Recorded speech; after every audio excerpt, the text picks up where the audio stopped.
Hey, welcome to the Mashcast episode 15.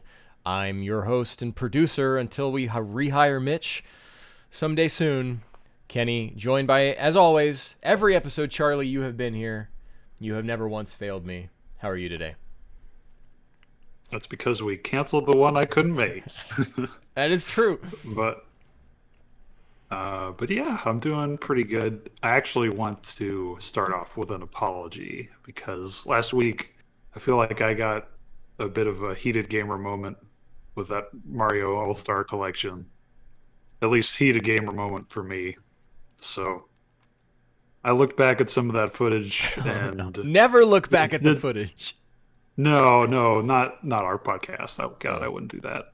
But the All-Star Collection trailer and did see some of the improved texturing on 64. So that's definitely more work than I thought originally was being put into it.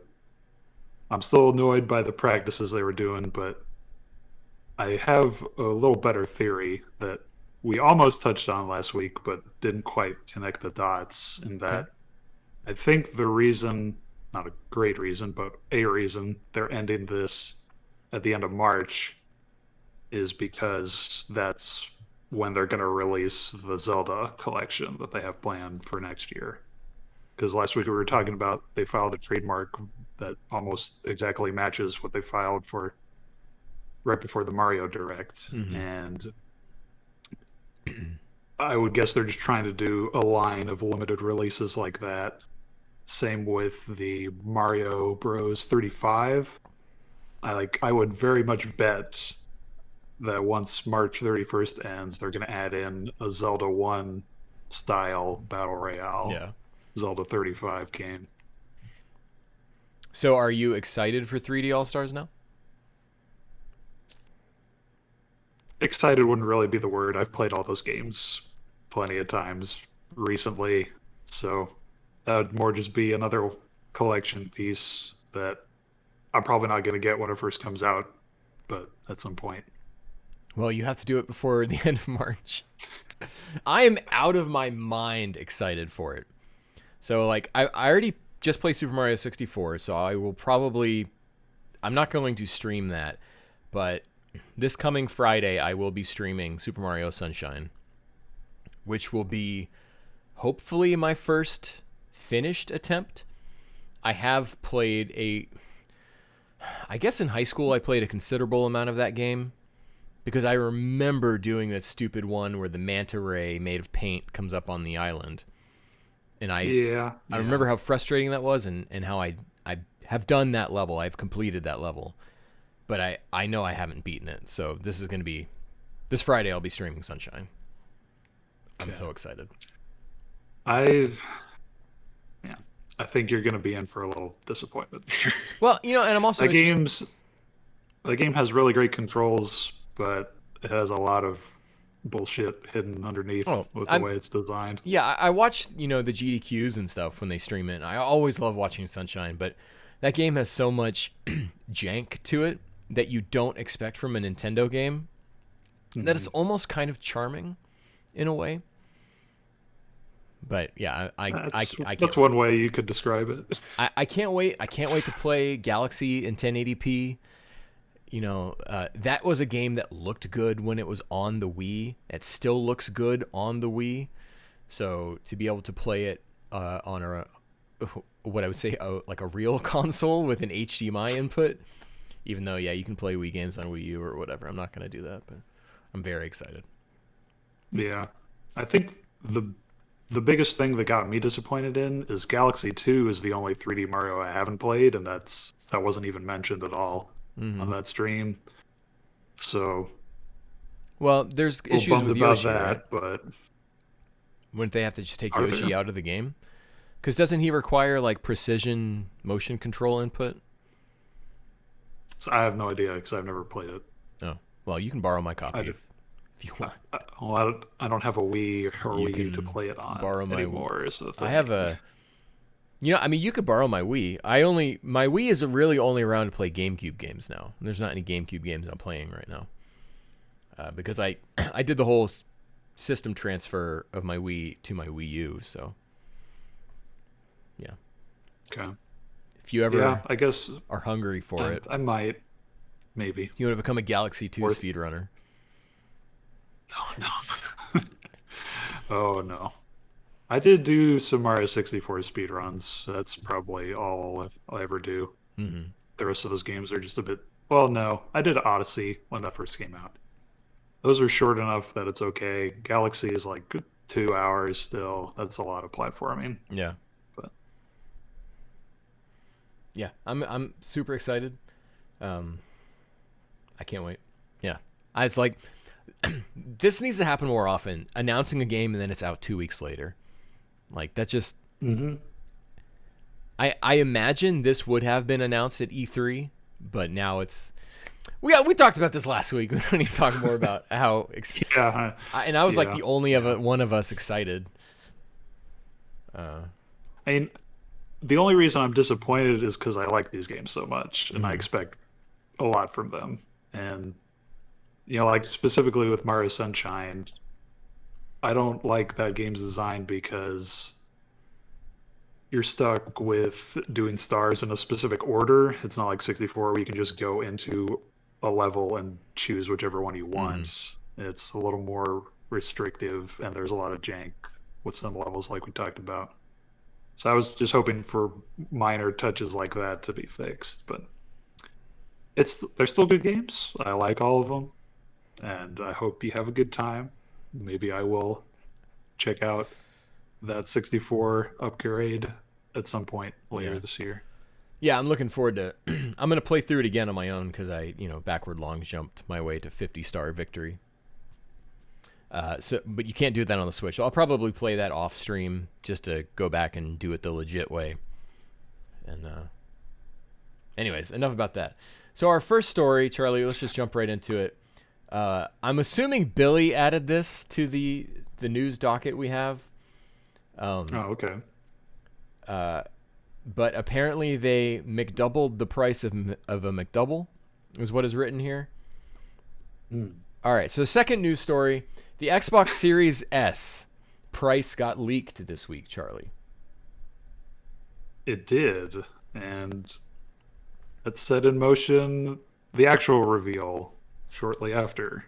And I was surprised because I'm so used to E3s with hour-long conferences that end with showing off a console and its price and launch date and everything like that. And just having, after all this months of build-up, to just have the Xbox released in a 2-minute video tweet just feels really weird. They did.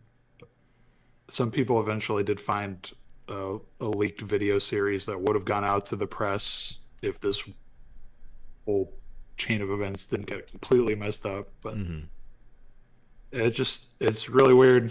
But it's here now. We figured it out. There's a Series S, like we already knew about pretty much, and a Series X coming out November 10th. The Series S is 300 and the X is going to be 500. And that's insane.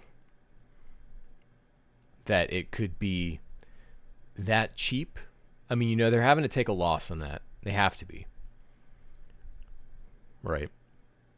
Well, I'm not so sure. Probably a little bit of a loss, yeah. But the S doesn't have a disk drive. It's only meant for up to 1440p video gaming, and it can do 4K media playback, but the downgraded GPU and like a disk drive means it's probably not as much of a loss as we're thinking it might be. When you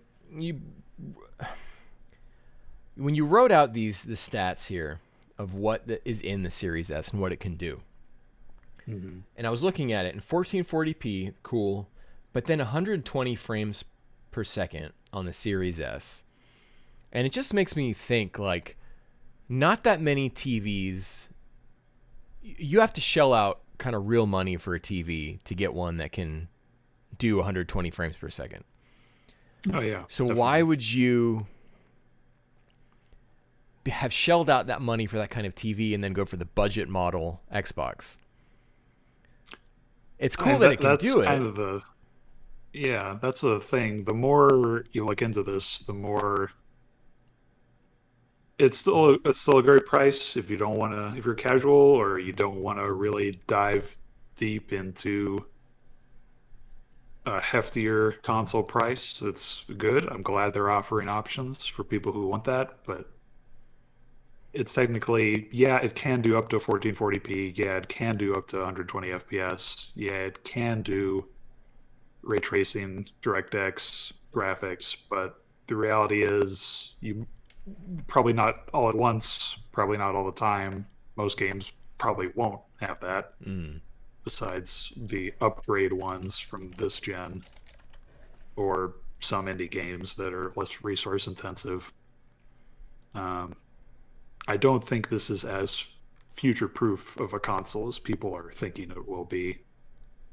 It's also only got a 512 SSD drive, which supposedly with the new tech that they're doing with the way SSDs help with loading games now, that's going to mean file sizes for games are smaller potentially than they have been in the past couple of years, but it's 500 still seems pretty small to me. It's a double-edged sword because at the same time, on one side, mixing metaphors, but you don't need redundancies anymore, right? You don't need to have the same texture in 6 different locations because now you have a hard drive that can handle it being just in one location at the same speed. But you're also moving it to higher resolutions, which means that your texture file size goes up. So yeah, it's while a game released today would be smaller with the new hard drive infrastructure or whatever the terminology is, that doesn't mean that the games that will be coming out tomorrow will be. Right, exactly. And it depends on how much work they're going to put in for all the cross-gen or current-gen games that are getting upgrades to the S version. They might still have that same amount of data and not put in enough work to really optimize it and just rely on the console brute forcing due to having more power. Yeah. It's hard to say. They're also going to sell their own separate SSDs or their own separate external drives, I think, that would help with offloading, but you can only transfer between an external drive. You can't actually run a game off an external one just because of the way the SSD is being handled. Are they also using those hyper fast SSDs that the PlayStation 5 is supposedly using? Yeah, I believe it's the same tech, yeah. Now, that's why you just can't rely on a USB transfer between an external drive. So if you factor in, if you're only going to be playing a couple of games on this at once and just rely on re-downloading everything, then you'll probably be okay. But if you're someone who's going to have 10 or more games eventually on it, then you got to factor in, well, I'm only relying on getting an external drive or wasting more time downloading things, or I'm also relying on the Xbox Store having decent deals or just using Game Pass, which they do seem to have a decent program set up for Game Pass with purchasing this too. Yeah, and I'm wondering how that's going to work, because it's like, so let's just talk about the Series X, right? There's 2 pricing models. If you're getting the Series S, you can do it for $24.99 a month. Is it also for 24 months? They're both. Yeah. 24 it's Xbox All Access, so they're both 24 monthly periods for payment. I wonder how that is all going to work and how you'll have to be approved for that. Do they look at your credit? Like, what's going to happen with this? Because, okay, so, we're in a pandemic, right? A lot of people have lost jobs. And so I think that's probably part. I don't know when they came up with the idea to do a pricing plan this generation, but I have to believe that at some point the pandemic influenced that, because people don't have jobs right now. People may not be able to shell out $500 on a console. I don't know, if you don't have a job, you should be doing a $35 a month program, but that's for you and your money, and you and your family to decide. But spend your money how you want, just spend it wisely. Yeah, I mean, I kind of feel like, if you have to do a payment plan to afford a video game console, you Maybe you should don't probably need it. be focusing your money on other things. Yeah. But people need entertainment in hard times, so Yeah. whatever, do what you want. But I wonder, like, what kind of checks they'll have in place, because if someone has bad credit, right, and signs up for this, what is the consequence of doing 1 or 2 months and then bailing? You still have the Xbox, right? I wish we knew someone who worked behind the scenes with this kind of stuff. But Yeah, that'll be very interesting. yeah, what does your Xbox get locked out? Do they send the cops after you? Like, what happens? And obviously they can affect your credit rating, but if your credit rating's already in the toilet, like, what is what kind of safeguards is Microsoft? Well, that's for them to figure out. I mean, I would assume, they'd ban your account, or they can probably ban that specific serial number on the console itself if they had to. Yeah, but you have still effectively stolen a very expensive piece of tech. If you never connect it to the internet again, Yeah. the only thing they'd be able to do is trace your address, the bill of the credit cards on, and I don't know if Microsoft's going to put in that much work, but yeah, because I could see this being a major problem, but I don't know. We'll see what kind of, you got to think like a criminal, Charlie. That's what we do here. Yeah. Think like criminals. So I'm not sure what kind of. That's why we had to let go of Mitch. He was thinking too much like that. But maybe he'll turn a new leaf someday. You can only hope. So I mean, this is not. Excuse me. This is not enough to necessarily make me want to get one of these. But it's very cool. Okay. I mean, it's good. I'm glad that there's a big price difference between the two consoles, because some of us were predicting $100 or whatever. I don't know if we ever really said what we were pinning it down at. But yeah, I don't think we said for the S. When the Wii U came out, you had the Wii U Deluxe model and you had the Wii U Basic model. Now, the Deluxe model had a bigger hard drive, or I guess flash memory, and came with a Nintendo Land. The Basic model did not. The Deluxe model, correct me if I'm wrong, was $350 when it came out, and the Basic model was $300. You're the one that bought Wii U. I have no idea. Between these two models, a $50 difference. There was no reason, like I've said before, gaming is an expensive hobby, right? So either you have the $350.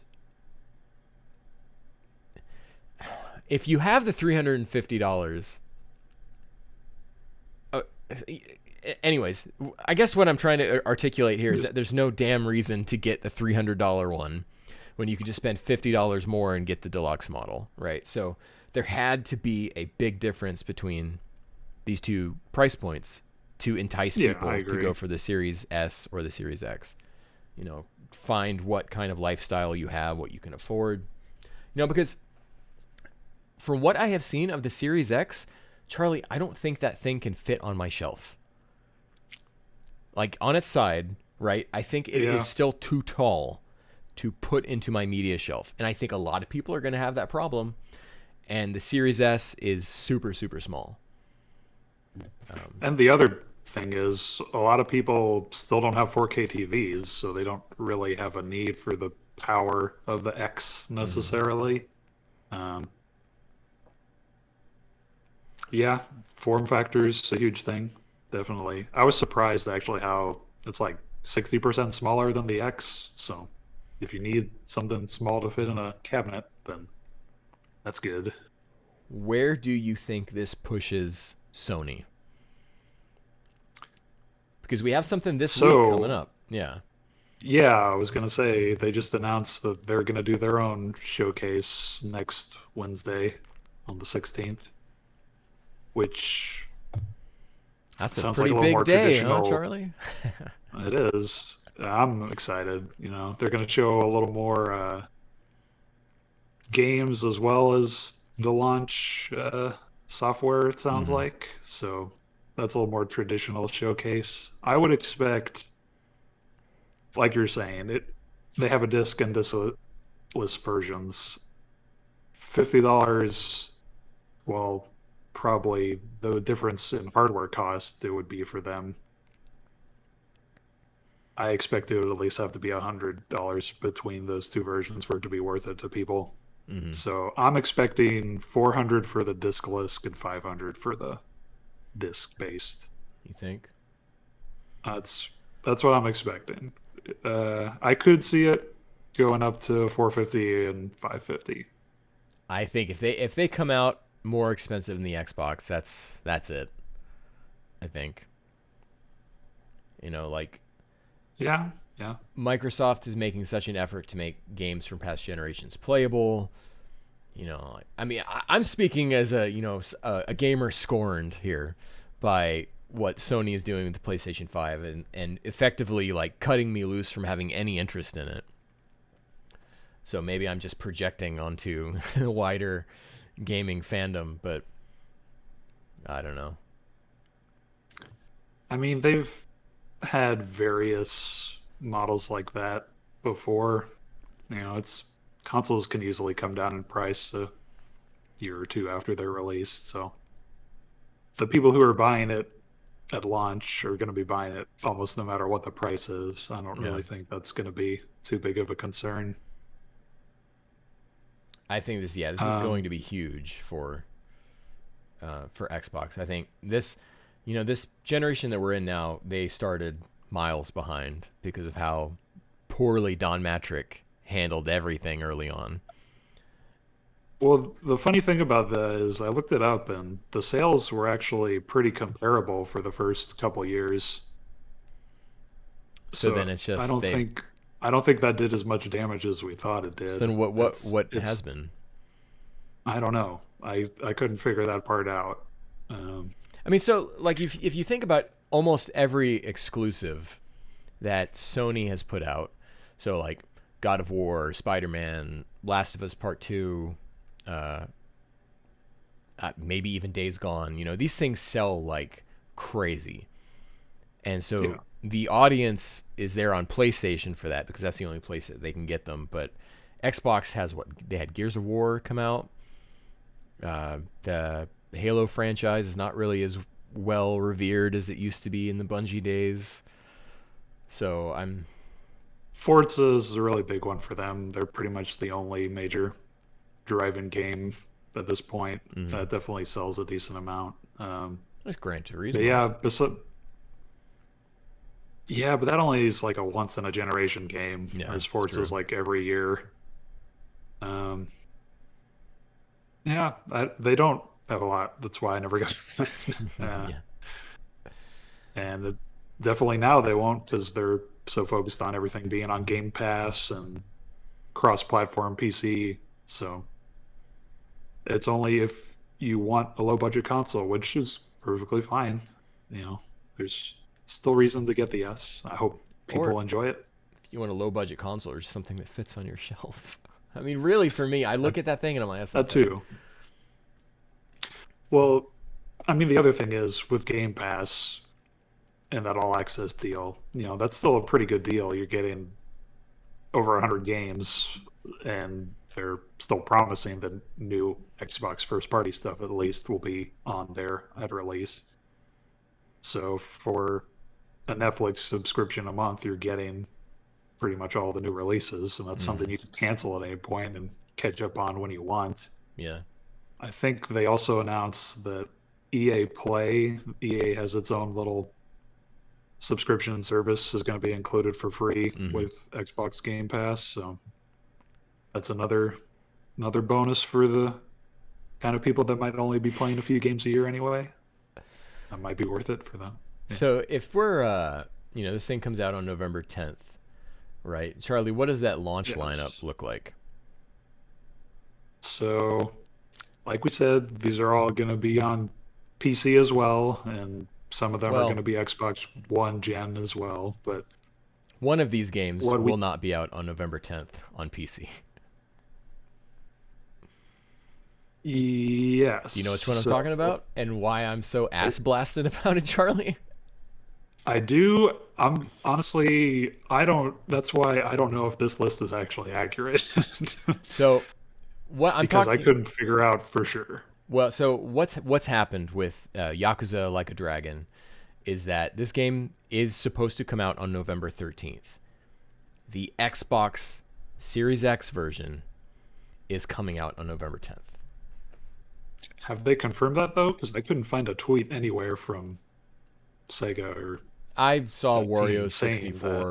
or cheap ass gamer tweet something about it, but Okay. I am I mean, it makes just sense. It's only a 3 day difference, but that's dude. Yeah, but listen, this is a franchise with a storied history on Sony consoles. Okay, man. And if it weren't for all of this Xbox chicanery, the game would just be called straight up Yakuza 7. But they want to reboot it for the Xbox audience. Because it is called, so the series in Japan is called Like a Dragon. And it is Like a Dragon 7 in Japan. But here, they're trying to reboot it, so okay. which is interesting because I think there's a lot of story stuff that carries over from the Kiryu games that's going to be in this one, and I think a lot of people will be confused anyways, so we'll see. But Well, I mean, for you, is that really that big of a deal? Because it's already been out in Japan for most of the year, so you should be past the point of being spoiled anyway, right? there is another game coming out in November that I will probably be preoccupied with, and we'll get to that game later. So this will not Oh, be affecting okay. me as intensely as I thought it would. But Okay. Fair enough. I mean, they also got most of the stuff that's already been talked about this year has released already, like Avengers, Gears Tactics, which is like an XCOM like for Gears, Watch Dogs Legion, Assassin's Creed Valhalla, Fortnite, your sports games, FIFA and NBA, and Dirt 5, which we didn't talk about last podcast, but when Gamescom happened, Dirt 5 showed off a trailer that, to me, looked very similar to a Crazy Taxi Crazy Box mode, where you were designing your own tracks. They were specifically showing like a bunch of big, huge balloon balls in the air that you could pop, or a big group of bowling pins you could drift into and knock over. That very much spoke to me, and probably not so enough to actually get that game because I don't know much about the Dirt series, but enough for me to talk about it. well, Charlie, for just Um, $25 a month for 2 years. you know, that's true.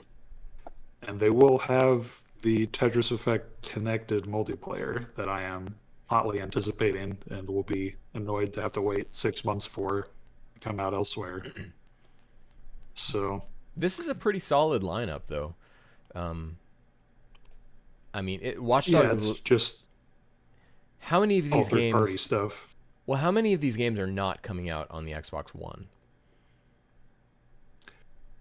So that's the thing. I think they all are coming out Yeah, on both gens. which kind of makes it a little bit less of an enticing lineup. I mean, there's Yeah. always people who are going to be like, "I want new thing," and so they're going to get the Xbox Series X or Series S. But just what's the I guess in theory, right now, the hook is if you're getting the X, you're getting the best performance, most likely, out of any of the newer consoles. You're getting the ray tracing effects and that sort of stuff, and potentially better frame rate performance. I guess I'm just really projecting my own, like, I'll wait till Yeah, there's something I want to play, right? Like, I've been upgrading this PC.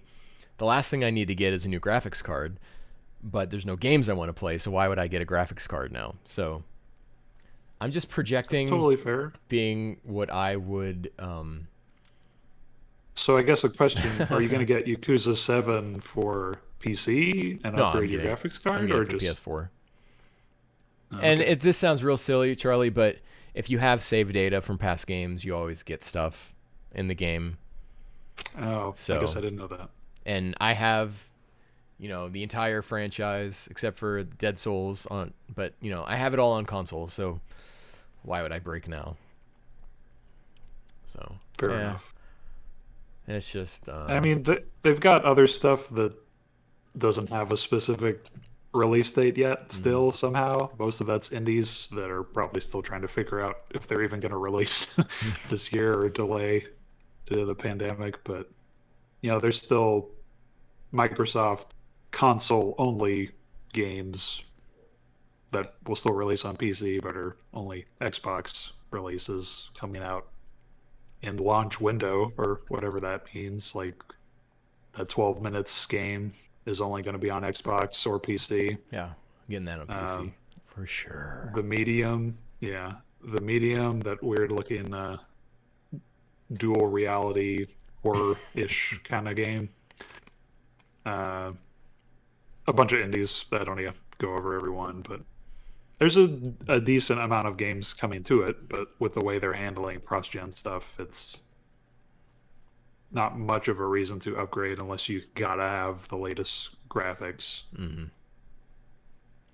And I think I felt it in between PS3 and PS4, and I'm feeling it again now. And I think I will feel it even worse the next generation Switch. Is that law of diminishing returns? It's really hard to sell someone on 54 million polygons when you already have 34 million polygons.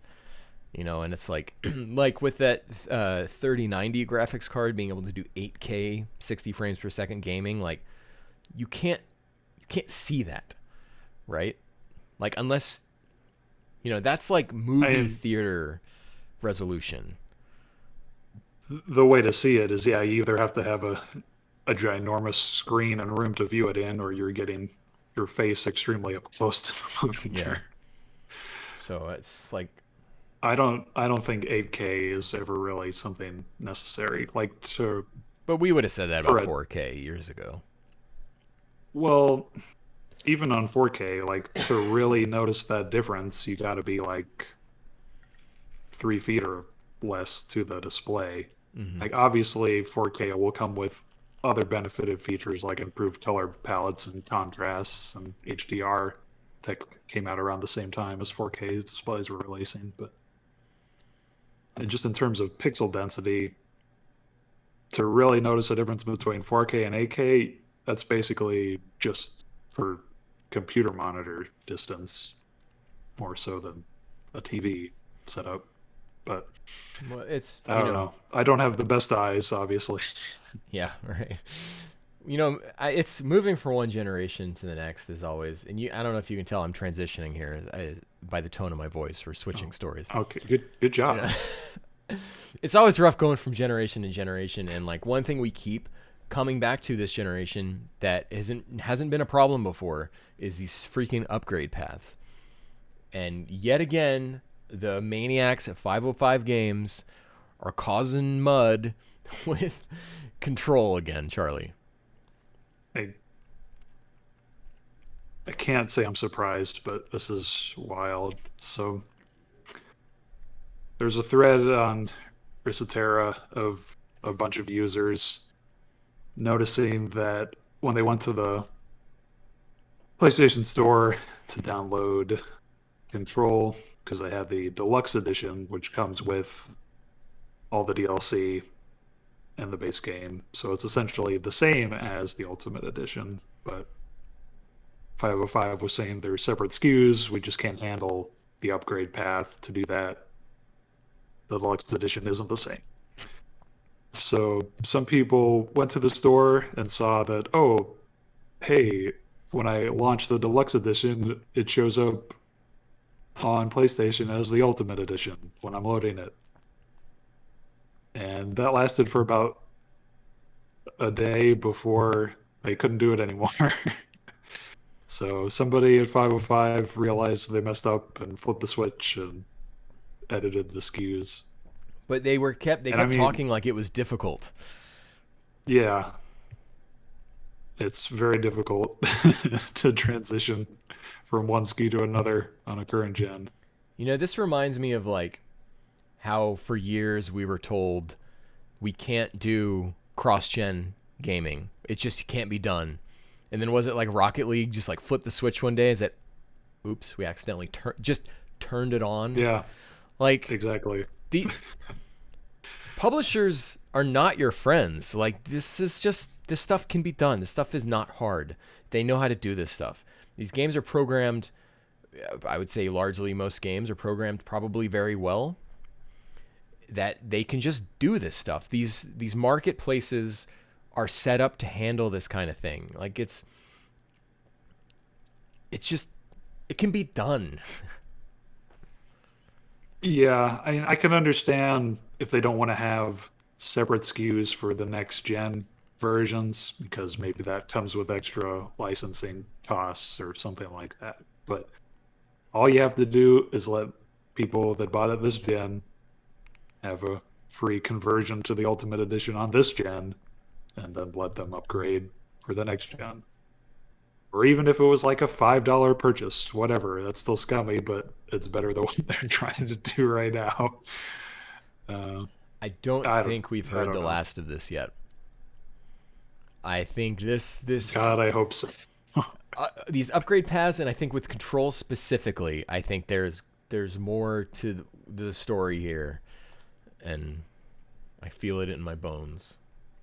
It's just so annoying to me because I really like this game, but it sucks that so much bad press is happening around this. And realistically, it's probably not going to affect that many people. Like, unless you're the kind of person who likes to buy games twice, this is probably not going to affect you. Like, it's if you're just getting it for next gen, it's going to be a cheaper version with everything included. So I could see you're this good. affecting But someone maybe who bought it and then just never got around to playing it and was like, well, maybe I'll play it on the new console, and then getting hit with this. that's true as well. And Yeah. I'm sure that's probably a big number of people. Like anytime a new game comes out, right, and you wait until like a month after the fact, and you look at the trophy percentages and stuff, and like 20% of people actually beat the game. So that's probably what it is. But Yeah. it's just a bad situation all around, and it's it doesn't look good for them. I definitely haven't heard anyone else getting as much bad press as this on an upgrade path, but they're definitely all not clear. Hopefully, there's an actual database for all this stuff somewhere at some point. I really hate the phrase upgrade path now. And I don't remember, I think it was Yakuza where I first saw upgrade path as like a phrase. And we still don't know that upgrade path for that, but I just hate it. I hate it. Just why? Just do it. If I can already put my PS4 copy of Control into my PS5 and play it, then just give me the PS5 version. Yeah, I agree. I agree. I mean, at least it will run on PS5 if you have it. Yeah. But yeah, Well, stuff like this just gets me so upset, Charlie, you know? And one thing this week that came out of nowhere, Charlie, I could have never predicted this in a million years, but we are getting a new Hyrule Warriors, Charlie, and it is a canon prequel to Breath of the Wild. Are you kidding me? This is the ultimate best case scenario. So in my mind, right, I'm like thinking, yeah, Yakuza 7 is definitely, unless that game just blows it, that game's going to be my game of the year. Now I'm not so sure anymore. Because now I've got a real contender in Hyrule Warriors. Charlie, I love Musou games. I've played a whole bunch of them. Hyrule Warriors, I think...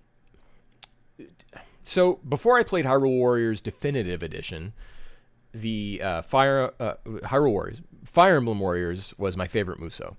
And then I played Hyrule Warriors Definitive Edition, and it was so many improvements taken from the 3DS version, kind of some elements from Fire Emblem Warriors, all put into what was already a great package on the Wii U. And I love Musos. I'll keep playing them as long as these licensed ones are great. I'll keep playing them forever. And Breath of the Wild was fantastic. I couldn't believe what I was seeing. That this is actually, and it's such like, I'm just gonna gush about this for a little bit. Go ahead, man. Thematically perfect for the backstory of Breath of the Wild as well. That you had these armies that Link and the other champions were fighting against, and all these monsters that Calamity Ganon was throwing at them, and the ancients that they were having to fight, or the Guardians, or whatever these spindly leg things were called. You got playable Urbosa, which is a selling point already for me. So, Charlie, I'm getting it 100% day one. I'm probably going to get it digital so that it never has to leave my Switch. So thoughts? Okay. As someone who's not really big into Musos, this is kind of whatever to me. I do appreciate that they're making a canon story. I don't know if that's really something I needed or had any interest in knowing. I kind of like that there's a mystery of what happened in Breath of the Wild before.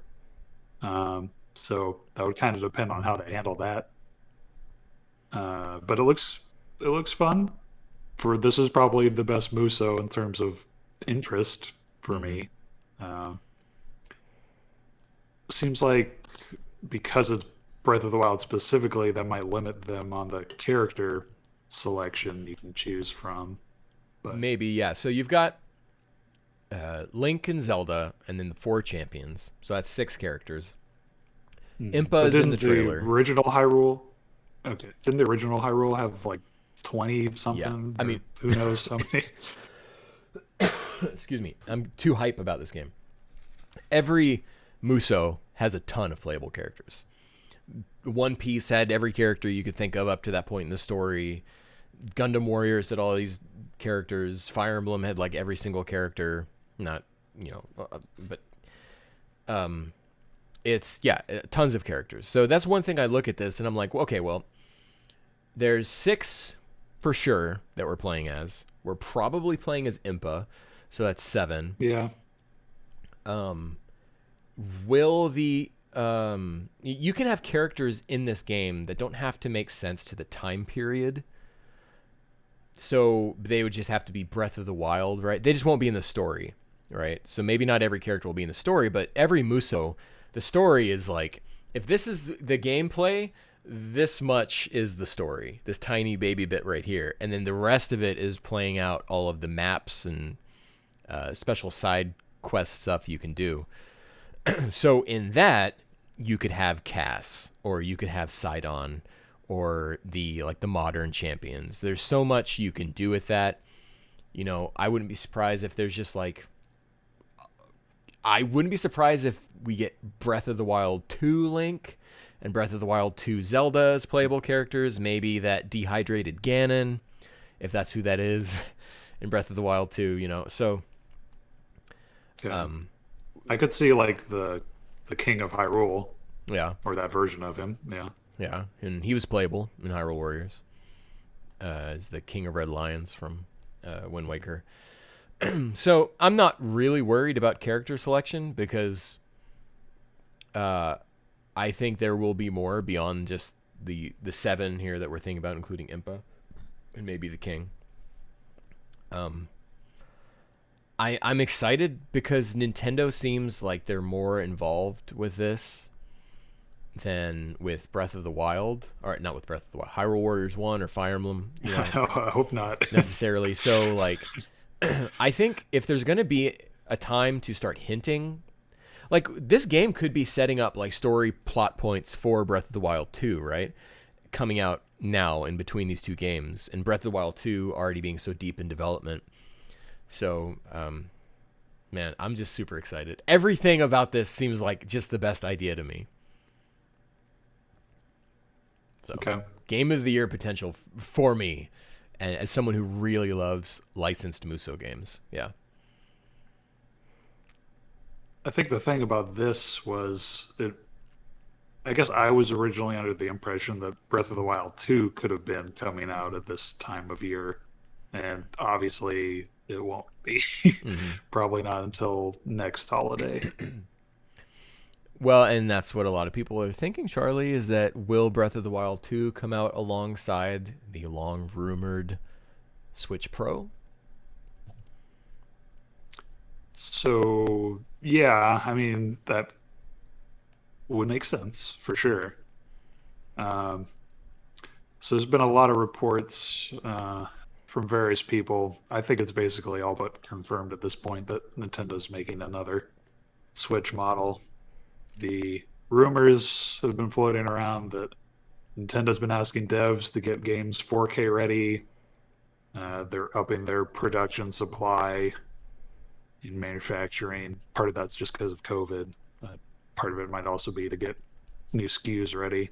Um, I would be shocked though if they made a Switch model that was actually 4K capable. That sounds like that would cost a lot for them to make, and Nintendo's not usually one to lose money on a hardware purchase. So I'm assuming it would be more like a 1080p native screen that would have 4K upscaling capable, Mm-hmm. just to be in a little more parity with next gen consoles coming out. Well, and isn't the graphics card that they use in a Switch, isn't it like a phone graphics card or something? It's a Tegra X1, or like a custom version of the Tegra X1, which is what they used in the Nvidia Shield, Mm-hmm. sort of like it's Nvidia's own portable gaming device. There's a newer version of that X2, but I don't even think that could handle native 4K. So if they were trying to do something like that, it would be very pricey. Uh, there's not really much more info on that other than they're saving a bunch of games to release around that period. Mm-hmm. That concerns me because the last time they tried to do something like that was the new 3DS, where there were some games that were only available. There It wasn't was, that many, yeah, it but was like there were some. Xenoblade and like what was there was like maybe two, Yeah, and I I can't guess even think of what the the other other one would have been. the other part of that though Fire Emblem is Warriors, maybe. the games were not running so great on the original 3DS, but were running fine on the new 3DS. Mm-hmm. So that's my concern, is that Nintendo's not going to care so much about presentation quality. I don't know. Or they, or they'll just say, deal with it, right? We're Nintendo. You're gonna buy our stuff. Yeah, but that's not great. Yeah, it's unfortunate. like I've sort of conditioned myself at this point to say, well, especially with like a PS5, I guess if they make a separate SKU, which they will later down the road, I'll just upgrade and deal with transferring all my stuff. I haven't had to do that with any console yet, and Nintendo in particular, with how they handle Switch accounts, seems like the most tedious Yeah. thing to do. So But I did it when I got my new 3DS XL. I switched over, yeah, and it took like 2 hours to transfer everything over to the other one. But that's the only time I ever had to do it. I bought my PS4 Pro. I never had the original model PS4. Like I got the PS3 Slim. I never had the original model PS3. So there's a lot of consoles that I've come in after the fact on. But hey, man, it's Nintendo. It's different for me with Nintendo. yeah, I mean, the only thing that's sort of been like that for me is there's some PSN games I had on PS3 that transferred over to PS4, Mm-hmm. but that just seemed like an automatic process almost. Yeah. Like I just had to go to the PlayStation Store and I could download it for free again. No, this Um, involves you gotta like prep your whole system for a move, and then it transfers over everything to the micro SD. Now, what was cool in the 3DS transfer was that it was like a bunch of little Pikmin taking all of your data and like moving it, and there's like this whole. I'm sure it's up on YouTube. You can watch it. But this whole like animation of all of your data being moved by these Pikmin from one console to the next, and it's pretty cute. Okay. Yeah, I mean, I'm sure there's a way to do it. I guess I'm just worried about stuff like Splatoon 2 or Smash Bros. Might not be able to completely transfer since they're online features. Now, Charlie, what do you think? So let's think back about the new 3DS when that came out. It did not come with a charger. So, do you think? Okay, so you look at like the standalone dock for the 3D for the standalone dock for the Switch. The Switch, and it's like $90 for that thing. Okay, set that aside. Now you've got, which is absurd. Yeah, it is. $70 Joy-Cons. Okay, set that aside. Now, if you take those two, and I guess the AC adapter is part of that of the dock. Maybe it is. I'm not sure. But take those two things out of the equation. So that is, we've just removed 70 plus 90, $160 out of the equation, out of a $300 system, right? So that means the Switch itself is I'm sure it's not exactly this way, but valued at $140. Okay, so let's say the Switch Pro comes out. Yeah, that's not sure. The Switch Pro comes out $300, and it is just the Switch hardware piece itself. Is that something Nintendo would take a loss on? I mean, I don't think so. Mm-hmm. And there's rumors that this might be on the opposite end of a Switch Lite. This might be a console-only stationary device. I'm not into that. You can't. Yeah, I don't know. There haven't really been any confirmation on that at all. I don't think we really know. The joy of the Switch is that it can be handheld. Yeah, and even the Lite does really that. See that happening. But, yeah. I mean, yeah, they could do that. I think that would be weird, and that just makes people who are new to the system have to deal with remembering, I got to pick up two other things. Yeah. On top of this. Well, I mean, or if it's just, man, yeah, if it's that would really complicate people trying to like resell it. Like on GameStop, if they're even still around by the time that this happens, they're not going to take just Switch pieces like that. Yeah, I don't see that going over very well. I think I could see them saying no dock. Would be like, yeah, I guess use the dock you already have. Here's some new Joy-Cons. If you want to give your old Switch to someone else, which is what I'll do. Like when I got my new 3DS, I had two chargers already, and I gave my charger and my 3DS, my old one, to my sister-in-law, and I'll do that with my Switch too. And just give it. I don't need two Switches. So I'll just give it away. But yeah, I mean, I could totally see that.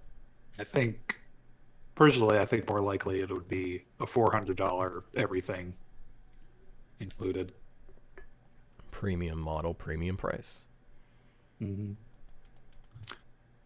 Or you would hope the Switch has been out long enough that the base model would drop in price a bit, and then they could put this new one out for $350 or something. But Nintendo doesn't seem like the kind of company to do that. No, companies can be persons too for tax purposes.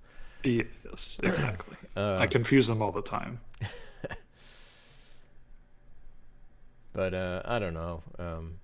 I'll get it. I mean, what games would you be expecting to come with something like this? Because we know Breath of the Wild 2 is coming at some point.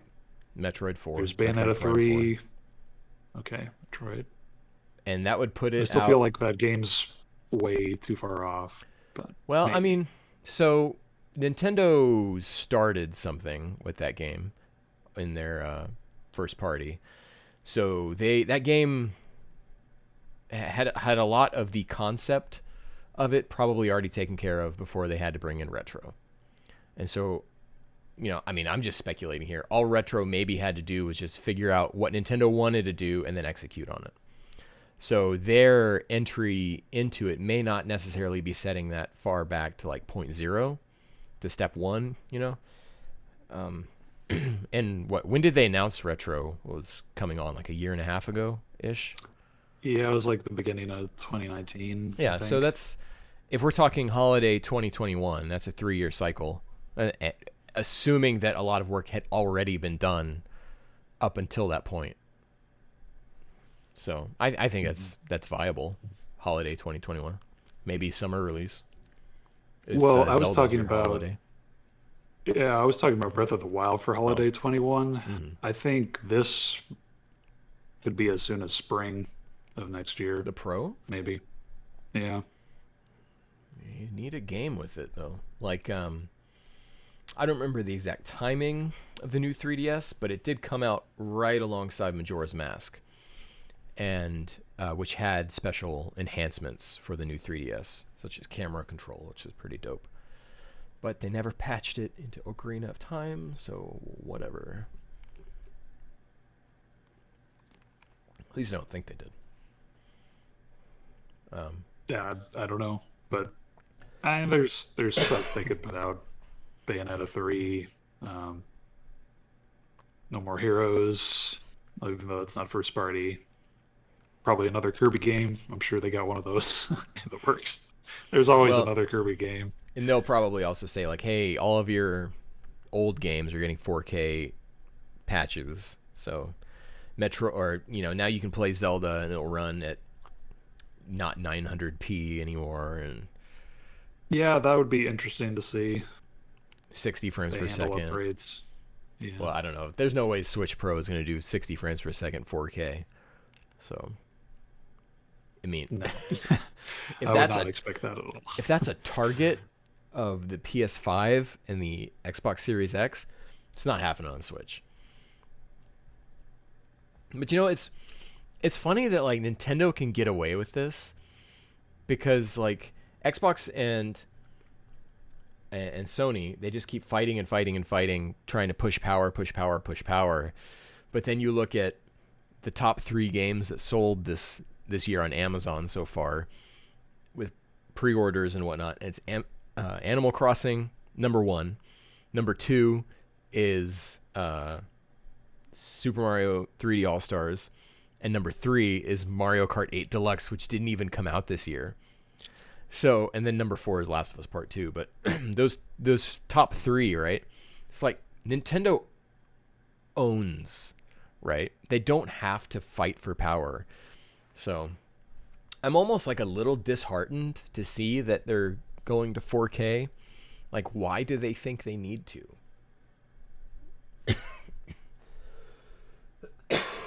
So, Yeah, that's a good point. I don't know. I like the Nintendo that sits back and is like, we're just going to do whatever we want over here in this corner. And the things that we're doing over here in this corner will eventually, you guys, the big boys, will eventually figure out, hey, you kind of like this idea too. And then you'll implement them somehow in your own way. But we're going to come over here and just keep innovating and being Nintendo and making just fun games that don't necessarily have to be, powerhouses, right? So. And Super Mario Odyssey was still beautiful. And that game ran at 60 Oh frames per yeah, second, so yeah. if there's any, I don't know, maybe Nintendo could pull off 4K 60 frames per second, but like only some of their first party titles. No, no, no know. way. No. At best, it's going to be upscaled. There's no way. It would be like a $600 device if it was going to be a portable 4K 60 thing. I don't see that happening. Do you think you'll get a Switch Pro? Do you think you'll do the upgrade? And that it all depends on what it costs, what the like if there's any screen size changes, like say maybe it's a slightly bigger screen, but that means you do have to change out Yeah. the dock even if we sell it You have to separately. change your Joy-Cons too. I don't think they can do that. Yeah. I don't think they can mess with this. They can mess with the screen resolution, but I don't think they can mess Yeah. with the screen size. And there's a little bit of a bezel they might have some room to work with, but yeah, I don't know. I'm in. I don't even I've have to never think about gotten it. a I'm in. I've never gotten a Nintendo upgrade, so we'll see. Yeah. If I can get Breath of the Wild at 60 FPS, then yeah, maybe I'll do that. Which would be great because I do want to replay Breath of the Wild, but you know I haven't yet. Because I have to rebuy it, and I know. So I am looking forward to the Switch Pro. I will definitely get it. Okay. But god damn it, Charlie, we're talking about Ubisoft again. They're man. Ubiforward. And Ubiforward before they started the Ubiforward, they had the CEO come out in a Twitter message and apologize if people were hurt or something, which is like the most like vanilla white bread apology you could come up with.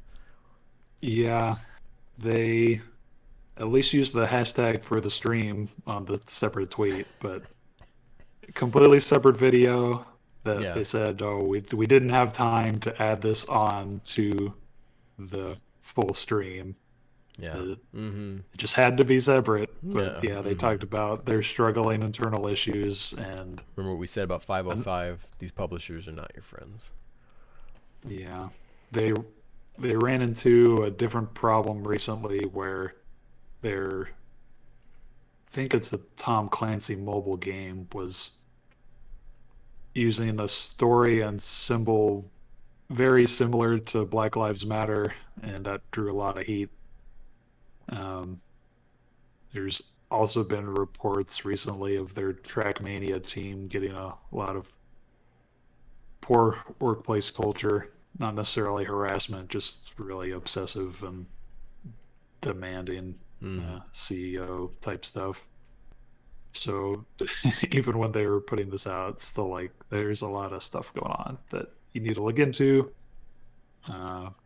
The way he framed it made it sound like he was taking it seriously, but Well, he's not going to come on it's there not that and be hard. like, It's not well, that hard you to put a video know. together. Yeah.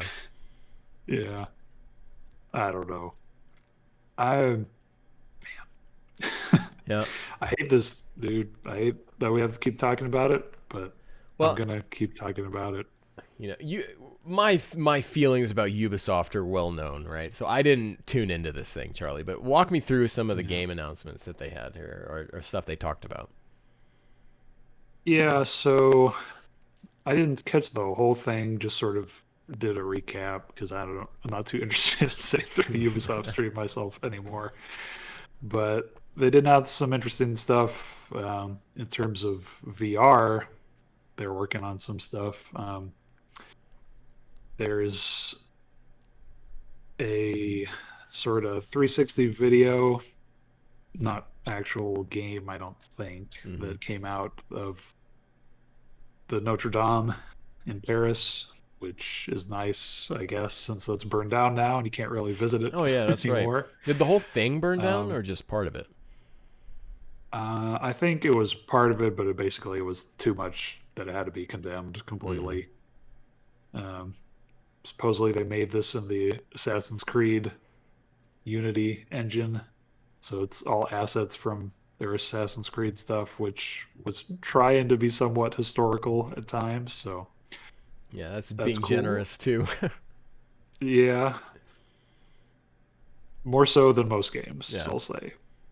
Not that that's a high bar. All I know is that like the it's final something. boss of Assassin's Creed 1 is like a spirit ghost. Like a force ghost that you have to fight. So I mean, historical accuracy, Yeah. I guess. Yeah, maybe they've improved since the first game.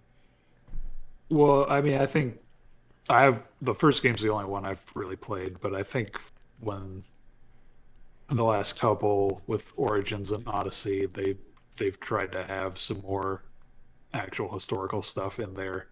Odyssey is still on my to-do list. That is a game where I would never have played it unless I just heard nothing but good things about it.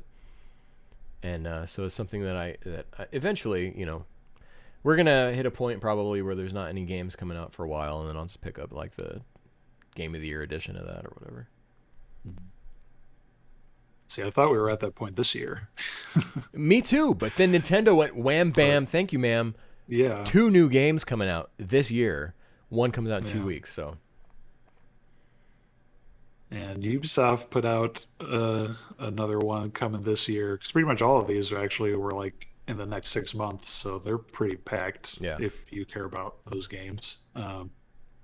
The big one was Immortals Phoenix Rising, which was their rename for Gods and Monsters, which was shown off last year, I think, at E3. But it's basically a Breath of the Wild clone through and through. Uh, it's as much of a clone, it seems, as like that one Treehouse of Horror episode with Bart's brother who lived in the attic, I guess. Sure, yeah, I'd say that. Um, Uh, I 'Cause know it had a huge open world with separated sections that you'd have to climb a tower and scope out a map of. It had roaming enemies with different levels. It had shrines that you could go get upgrades for your stamina in. It had wings on your character that you could glide around the level in. It had open world puzzle elements that, like the Korok seeds, you could find anywhere. yeah, I don't So want to try to pretty close. I don't want to try to toot Breath of the Wild's horn too much and pretend like it was this wholly original experience, but looking at this trailer is straight up ripping off Breath of the Wild, but worse because there's like the UI is awful. There's stuff all Yeah, over the screen. And like one of the brilliant things about Breath of the Wild is, especially after you got comfortable with it, you could just turn the whole UI off. And I don't know. I don't know. It's interesting. You know, I'm glad that we kind of knew this was going to happen. The Breath of the Wild was such like a game-changing moment that, you know, pun not intended, but that we were going to see games try to copy it, right? It was obvious to anyone who played Breath of the Wild, and this is just unfortunately seems to be the first one. yeah. I mean, there's also that anime-esque one, Genshin Impact, that just came out, I think, but That that's one's a bit much different. that's much less Breath of the Wild. Yeah. Yeah, And I think that one has like and multiplayer elements. it's been just long enough for games that are copying it to start coming out. Yeah. I don't know. I mean, Nintendo took a lot of elements from Ubisoft games as well when they Yeah. made Breath of the Wild, so that's fine. This is just Um, really explicit about yeah, about and it. I mean that's fine with me because I like more games like that. Hmm. I don't know how well it would go off without that Zelda nostalgia to get me, And see, that's one and thing that it doesn't seem like it has the same physics systems either that made traversal so interesting in that game. So one of the things that like Breath of the Wild detractors would say is that you only like this game because it's Zelda. And yeah, so it's like, well, okay, let's see, no, But I mean, I don't yeah, trust this development team like I trust Nintendo. So yeah. I'm not. I don't think anything about it looks bad necessarily. The combat doesn't really interest me because it just seems kind of generic character action. You hmm have a uppercut and a dash and that sort of stuff. I don't know. I've never particularly liked, or from what I've seen, I've never liked the way Ubisoft handles action RPG character progression. So hmm that meat doesn't really interest me, but being able to climb anywhere and glide around and do shrines still seems fun. It sounds like they're just trying to go for a little more of a humorous spin.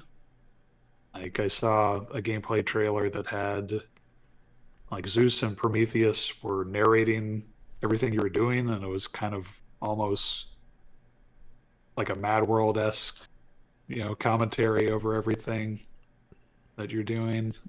that's like a major turnoff to me because Yeah, games that I mean, probably try to be not. funny is Yeah, not that same level of humor, but mm. something like that is the vibe I got. Now, Yeah, I I don't know. I didn't watch this, but I did see this all coming out on Twitter, and I think from your looking at your list here, the thing that excited me the most was this Prince of Persia remake. Interesting. Yeah, I because I haven't never played played. the Prince of Yeah, Persia games. I never played the original. I feel like this is a perfect time.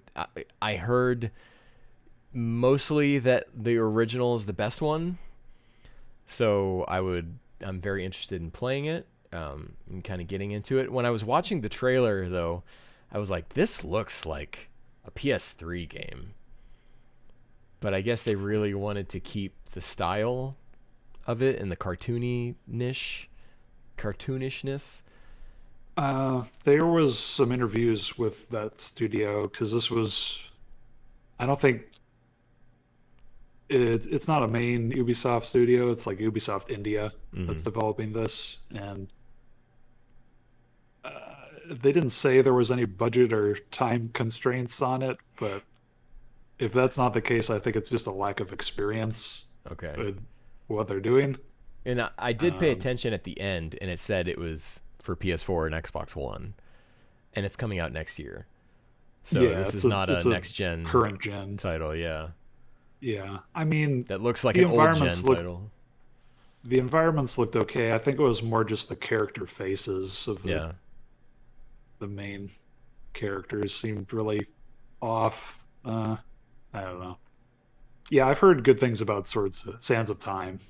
Um, I know there's a whole trilogy and a couple games after that Yeah. that I don't know the quality of, but it's something I've always missed out on. I don't know how well it would hold up today though, because it seems like a very 2000s esque character action game where you're just going through a series of levels in a very linear fashion, which is fine. Mm-hmm. Like, not every game needs to be open world, but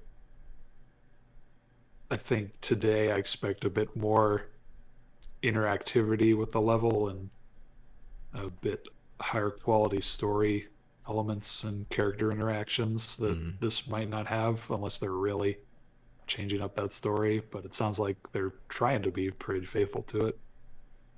I don't know. It comes out early next year, so we'll see. They also showed off Scott Pilgrim versus the World, the game complete Mm-hmm. edition, Yep. which is why I really wanted Bill to be on this episode to talk about the one thing he might care about Yeah. out of all Unfortunately, this stuff. you won't get too much excitement from me. Yeah. Like, I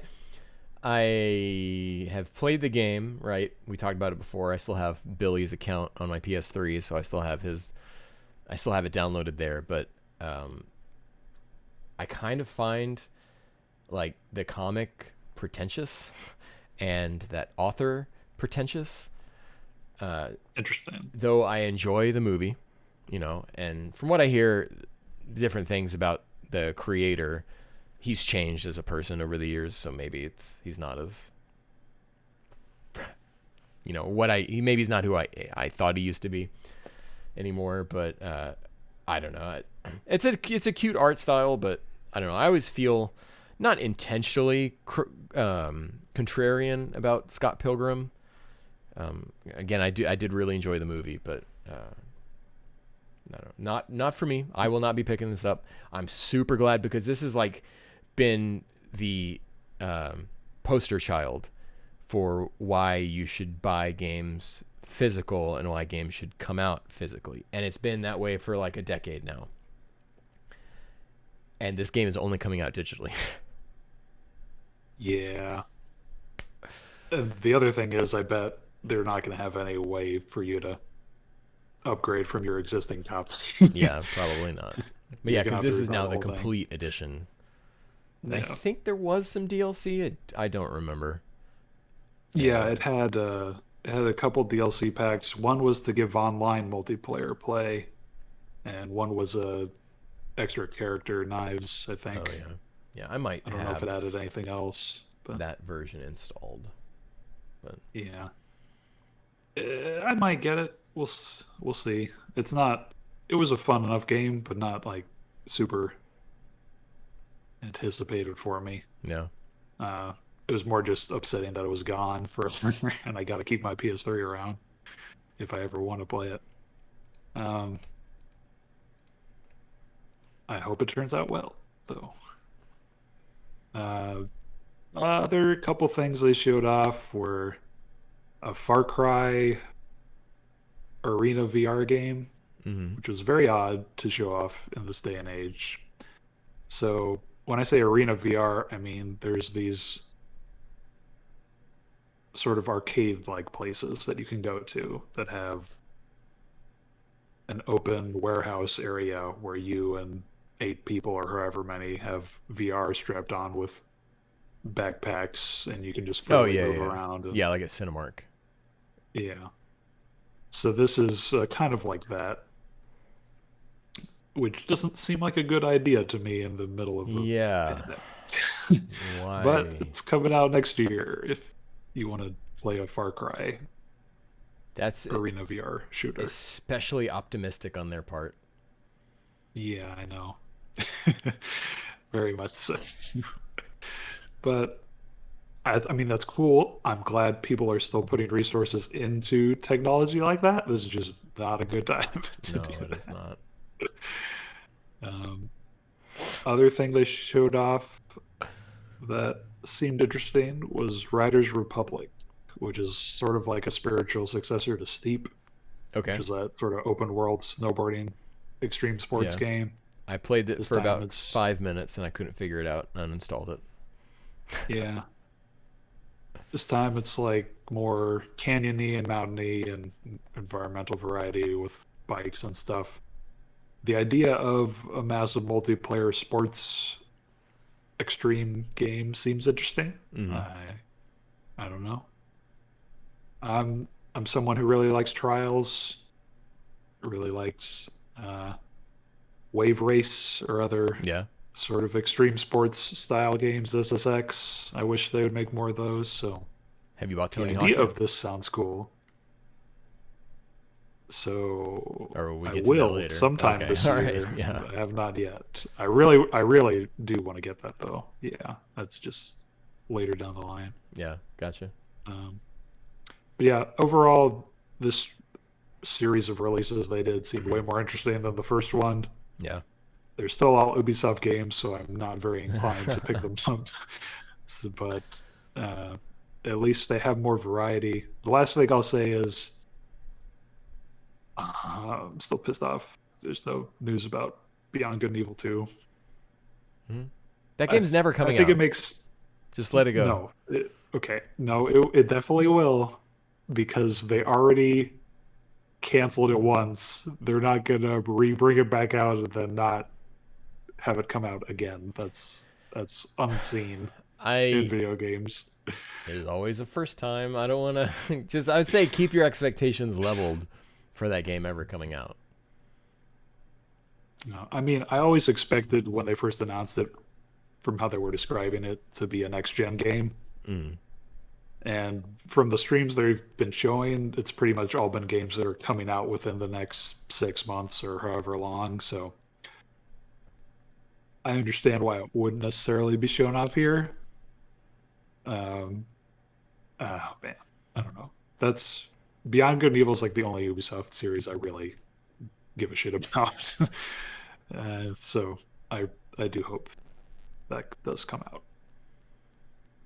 Well, speaking of delays, then, and games that we don't know when they're coming out necessarily, that Kena Bridge of Spirits game that was shown off at the PS5 event, that's delayed. But I mean, it's just like, okay, everything's getting delayed right now. I mean, they're delaying it to quarter one. Like, what is coming out on the PS5 at launch? Spider-Man? Well, that's what we'll find out next Yeah. week, hopefully. I mean, yeah, the it would be Spider-Man, uh, and then a bunch of indie stuff like Bugsnax, The Pathless, which is that giant squid uh, journey developers game, and then all the third-party stuff like Cyberpunk and Yakuza and whatever else. Mm-hmm. And I mean, like we said, potentially Demon Souls. If they talk about that, that will probably be my decision on whether or not to get a PS5. Yeah, we're gonna have a lot deeper dive into what PS5 lineup looks like I next guess what week. what we can do right now is predictions. What do you expect for I mean, PS5? When do you think it's going to come out? Because Xbox gave their release date. okay. And what do you think it'll Hold on. cost. What day is Thanksgiving? Let's look at a November calendar. Okay. So November 2020. Thanksgiving is always So on the Xbox last has the Thursday, 10th. right? Yeah, Thanksgiving should be on the 26th. 26. Okay, so Black Friday on the 27th.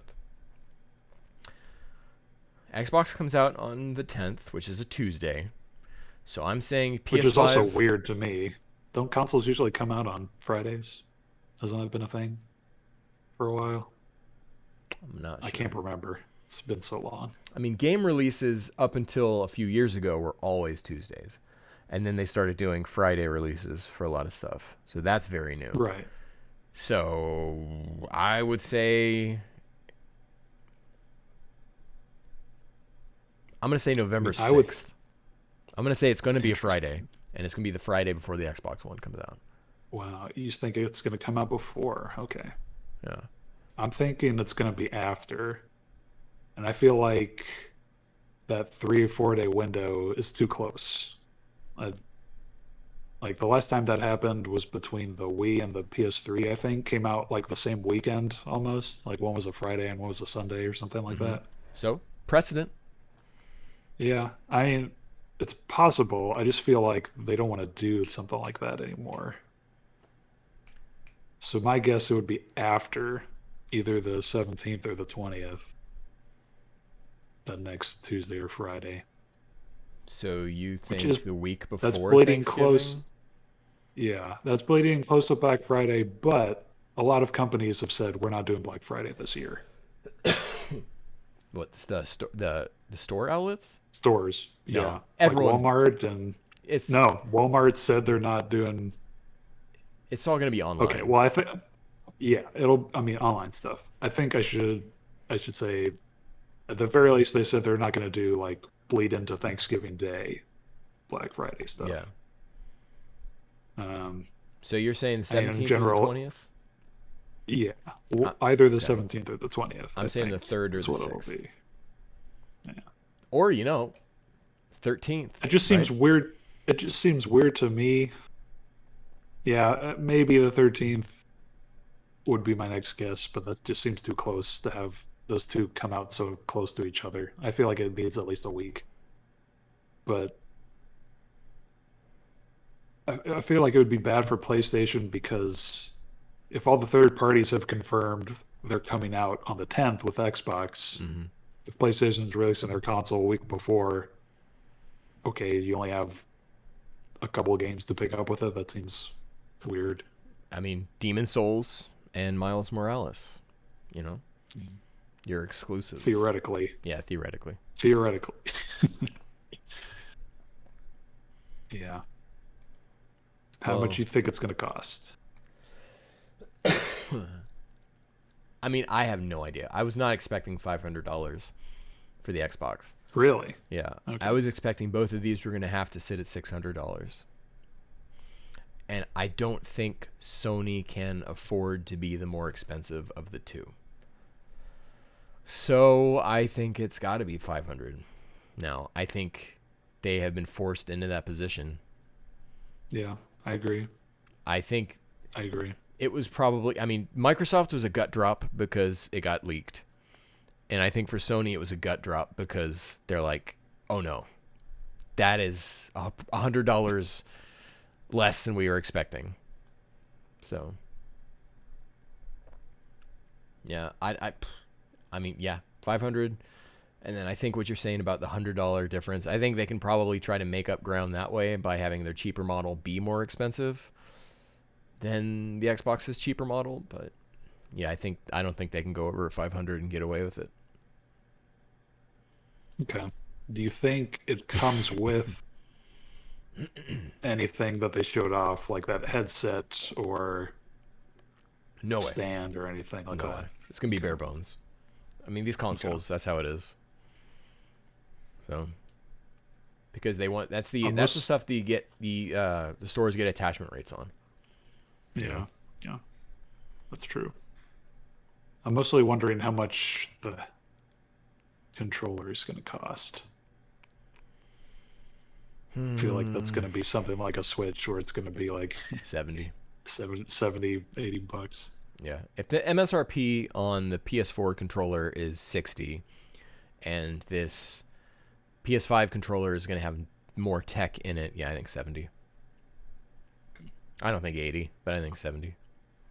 I'm going to be super pessimistic and say 80. Because that's how much the Switch Joy-Cons are, and they've got the same haptic feedback, and, you know. But, you know, that haptic feedback on the triggers on the PS5 controller, Charlie, if I ever play a game and one of those triggers locks up on me because my gun locked up in the game, that controller is getting chucked across the room. So Oh, that's going to happen, though. Yeah, I You know that's going to happen. So I could see myself turning that off because just thinking about the way that feels frustrating.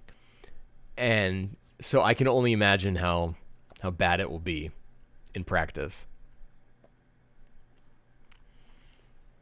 Well, anyway, Charlie, I'm getting all bummed out again about that PS5 controller. So let's talk about something nice, like raising money for the Prevent Cancer Foundation, Charlie.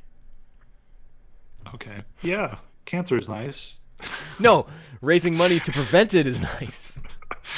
Okay. I got you. I see where you're going. I see what you're putting down.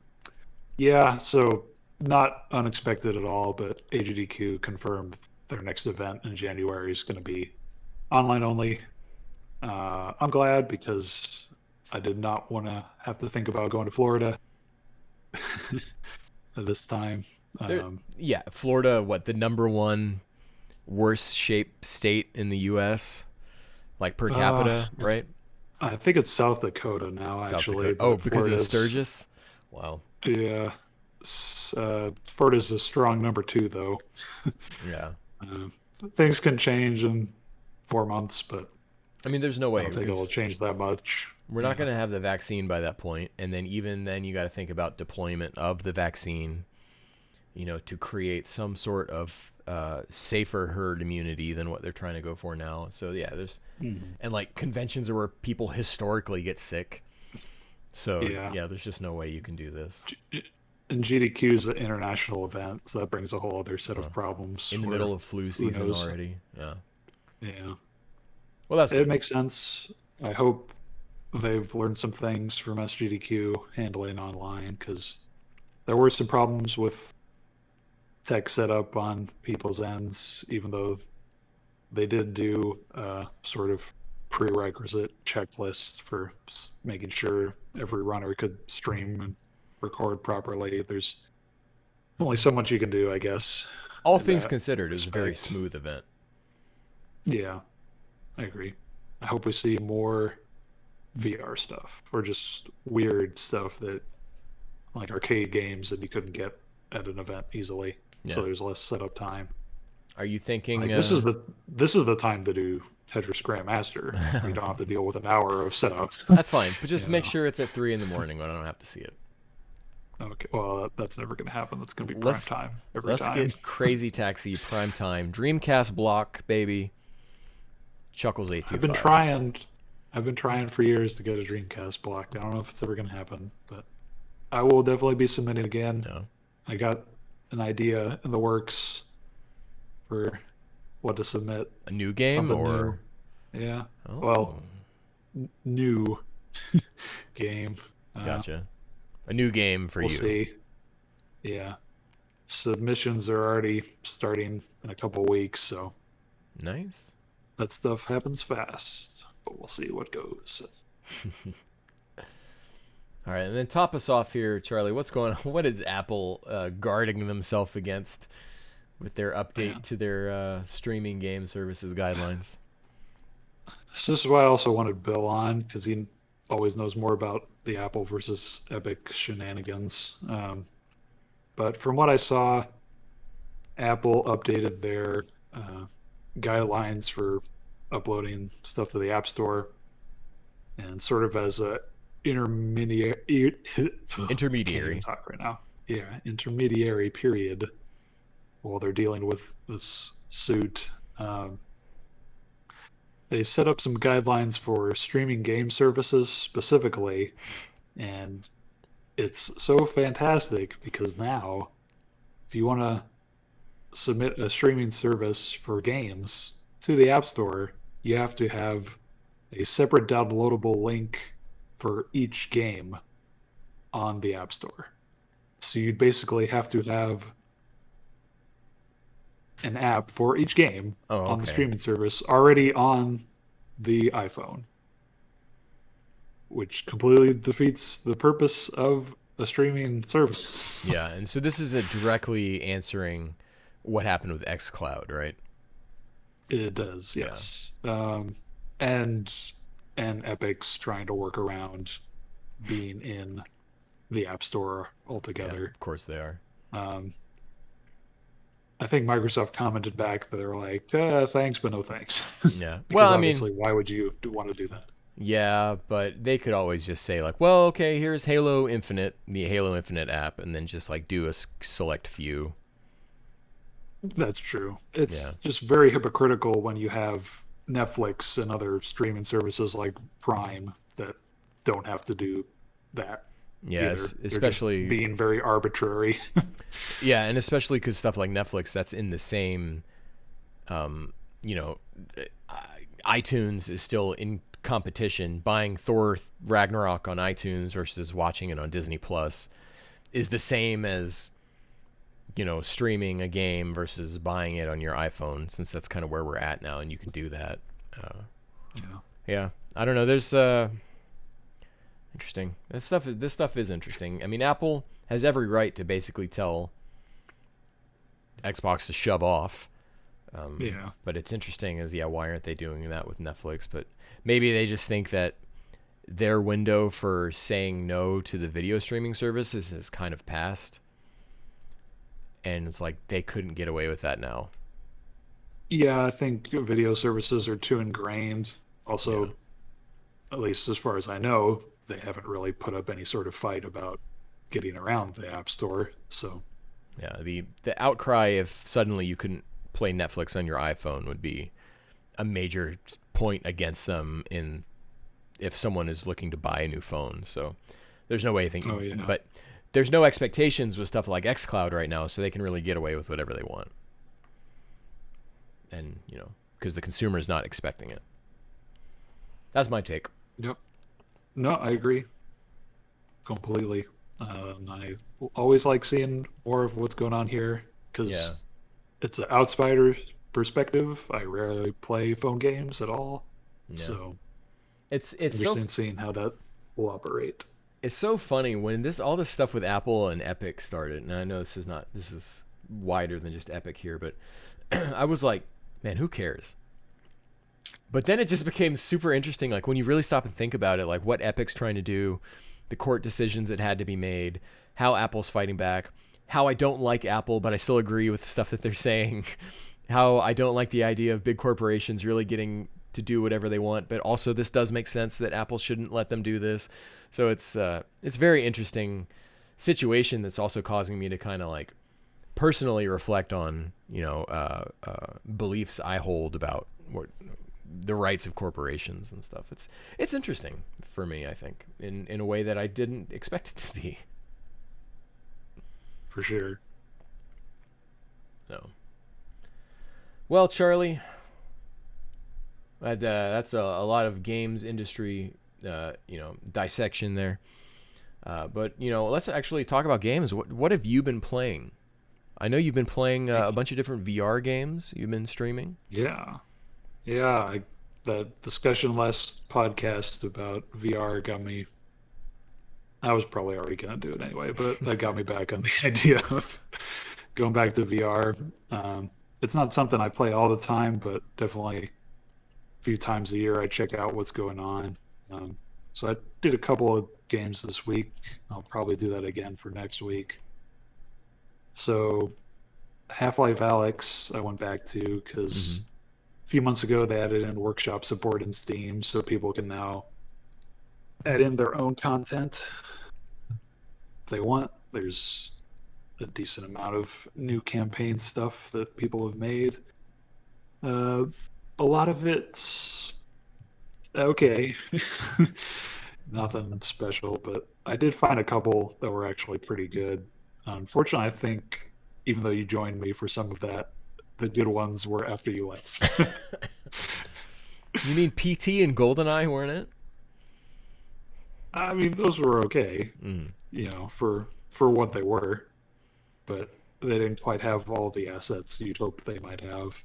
Mm. Um, no, there were some good ones called Overcharge and Crash Course that basically felt like an additional hour level's worth of the original game. Mm-hmm. Just much better designed and Did you ever do the than those other Minecraft things. one you were telling me about? I did not. I'm probably gonna just save that and come back to some every couple months or so and see Gotcha. what's developed. Yeah, there's a bunch of stuff. There's a Minecraft mod like we talked about. There's someone was making a full game almost in their separate chapters that I saw on there through their Patreon or something like that. That's not completely out yet. There's like a Halo-esque map that was imported for a space level. Mm-hmm. Just a bunch of weird stuff. I'm really glad that they added that in because that's really what VR needs is like its own Gary's Mod-esque Mm-hmm. or SFX source filmmaker style thing that you can have community made stuff. Can't wait to run around Peach's Castle in VR. They have an environment for that Uh huh. already, yeah. Not like Mario physics for you. Yeah. That'd be really I'd weird. throw up. Oh yeah. I mean, I say that, but at least for me, VR has never been a nausea problem. Yeah, but if I'm wall kicking and going wall to wall, changing direction rapidly, I don't know. I feel like I'd lose my lunch real quick. Yeah, I could see that. I could see that. How was that Walking Dead game you were Uh, playing? yeah, so that was the big one I played. Like most of the Half-Life stuff's just like 15 minutes to an hour levels that people made, but Walking Dead Saints and Sinners was like the length of a Half-Life Alyx campaigns, like 15 hours. So pretty good for VR. Mm-hmm. Um, a lot of people were saying it was better than Alex, which was why I picked it up because there's not a lot of games of that caliber in VR. Um, I don't think it was quite up to that level, but Mm-hmm. it was still really good. Um, one of the best VR games out there right now, definitely, if you're into more single player stuff. This was like a typical like survivor horror type thing. You got sort of a roguelike status of there's various levels that you got to go into. You're picking up resources to go back to your base and craft and make guns and ammo and Mm-hmm. healing kits and that sort of thing. And you got to deal with various factions of humans and the zombies in each level that potentially mess with you. Like if you're going into a level and it's an enemy faction turf, they're going to be alerted and try to shoot you on sight immediately. So you're sneaking Mm-hmm. around trying to get that while also avoiding zombies that seem to randomly come out of nowhere sometimes. That was the one thing I got really annoyed about. But I guess Mm-hmm. that's exactly like the series or show where it's like you turn around and suddenly, oh shit, I didn't Yeah, hear but the zombie come up, but there he they're is, they're not which is quiet. They're cool. like the whole time, right? No, so that's the thing is most of the time they're like that, but some of the times where you're like rummaging through doors and drawers and that sort of thing, maybe just because the sound's being masked by those noises, but I'll just turn around and there'll be another zombie sometime. Mm-hmm. Not any noise. And it's almost like an instinct you pick up on eventually. Right. It's just you realize it's too quiet. Yeah. What's going on? Um, yeah, I really enjoyed it. It's very melee focused, which Half-Life Alyx wasn't. Half-Life was pretty much just guns and your gravity gloves to pick up things from far away. This was you can make knives and saw blades and hacksaws and Negan like bats with screws on the ends and barbed wire, that sort of thing. Um, you can even like break bottles of beer and glass, and so they're just cut off to the end. You can use that as a shiv to Oh cut yeah. through zombies. It's good immersion because you can basically just, anywhere you're moving your hand will be where the knife sticks into the zombie's head, or you can grab them to position it a little That's better. awesome. So that kind of interactivity was really cool. Like there was this one time where, so basically you have a hub and you'll go in each day to a new area to pick up supplies or get a story quest item that you need to progress. Hmm. But there'll always be a period of time because it's kind of day based, not really. It's just a timer where after a while a zombie herd will come no matter what because a bell's ringing that brings all the zombies nearby. Um, they don't exactly explain that in game story wise, I think, but Like it, what it rings basically the bell? forces you, yeah, it's basically forcing you to prioritize. Am I going to try to pick up all this stuff or just bail? Because you can leave a level whenever you want, but the problem becomes the days will increase, and that means more zombies are going to show up later because they're just gathering more and more over time Like a herd. in the area. Yeah. Yeah, but if you do survive it, it feels really good. Like there was one time, there's some climbing elements where you're like dropping down on specific handholds or a rain gutter Hmm. to from floor to floor. Like one time there was a herd and I was escaping like that, and I landed on top of a dumpster, and the herd had already come around me from both sides of an alleyway. So I was just standing there on top of that with an axe, chopping up like 20 zombies, trying to clear out enough Mm. to get away. It just felt really satisfying. Um, so stuff like that, and with the enemy factions, like the ultimate story ended up being like you're trying to get into a bunker that's locked and slowly flooding. So you're Mm. trying to pick up flood pumps to pull the water out Hmm. and save this one guy who's telling you sort of what's going on because he's trapped in there. Um, and in that, there's factions that also want to either get or destroy all that ammo because obviously there's a bunch of supplies in there that people could use. So there's the one obvious like bad guy faction character that you talk to towards the end that's just like, hey, I these resources just cause a bunch of problems. You should just destroy them when you figure out how to get in there, and then we'll save this massacre that could happen from too many people trying to get there at once. Hmm. Um, and I could tell he was very obviously being a piece of shit, so I just pulled out my gun and shot him after he gave me what I needed. Uh-huh. And that ended that storyline. So like I think stuff like Fallout's done something like this where you just kill a main NPC and it changes how the storyline ends, but that basically made it so that the other faction heard, okay, this guy, you shot this guy, so we'll be nice to you when you're trying to get into that reserve. So it That's made the end awesome. game so much easier. Yeah. I only had to deal with a few zombies instead of a bunch of people shooting at each other and me. Uh-huh. So I really liked that they did that. It's obvious there's a decent amount of not major story changes at the end, but enough alternate endings that it's worth replaying.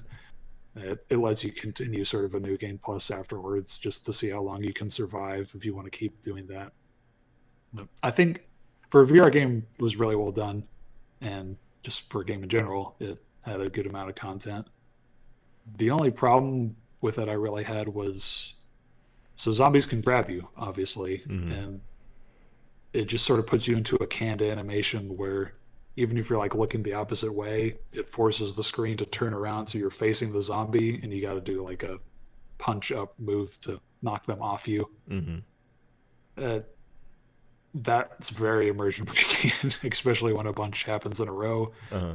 because you have like a as a survival game you have a stamina meter that you have to keep refilling with food and other supplies, and if a bunch of zombies get around you, they'll just grab you instantly because you can't run away fast enough, Yeah. and you just lose all your stamina, and then you die because Hey, you that's don't real have enough life, man. stamina to punch. Yeah, I mean it is, but it's just when you get to VR, like it feels so real grabbing a zombie and putting a knife through their skull, Mm-hmm. even though that's not really how that would work. But that part feels really good. But then when you get grabbed and you just can't escape because, oh, my character doesn't have enough stamina, it gets really frustrating really easily. Yeah. So that would happen a few times. But otherwise, it's really good. It's set in New Orleans, so it's got a very soul Louisiana spin on the story and characters. I guess a lot of Southern drawl So, talk. so Drew should check it out. See, we should have Yeah, had I Drew guess, on the yeah, show. exactly. You could have told me how accurate it was. Yeah. I don't know a lot of those French words they use, those Creole words. Um, yeah, I really liked it. It's like I said, probably not as good as Half-Life Alyx, just because that Mm-hmm. game's really polished. But I would definitely recommend it if you have VR. I know so many of the people who watch this have VR. Yeah, I would check it out. The other big thing I played was Until You Fall, which is still in early access, but I think it's supposed to come out pretty soon this year. Actually, it seemed basically feature complete, but that's more like a um, what would you call it? It's also like a roguelike, but Mm-hmm. sort of like sword action game.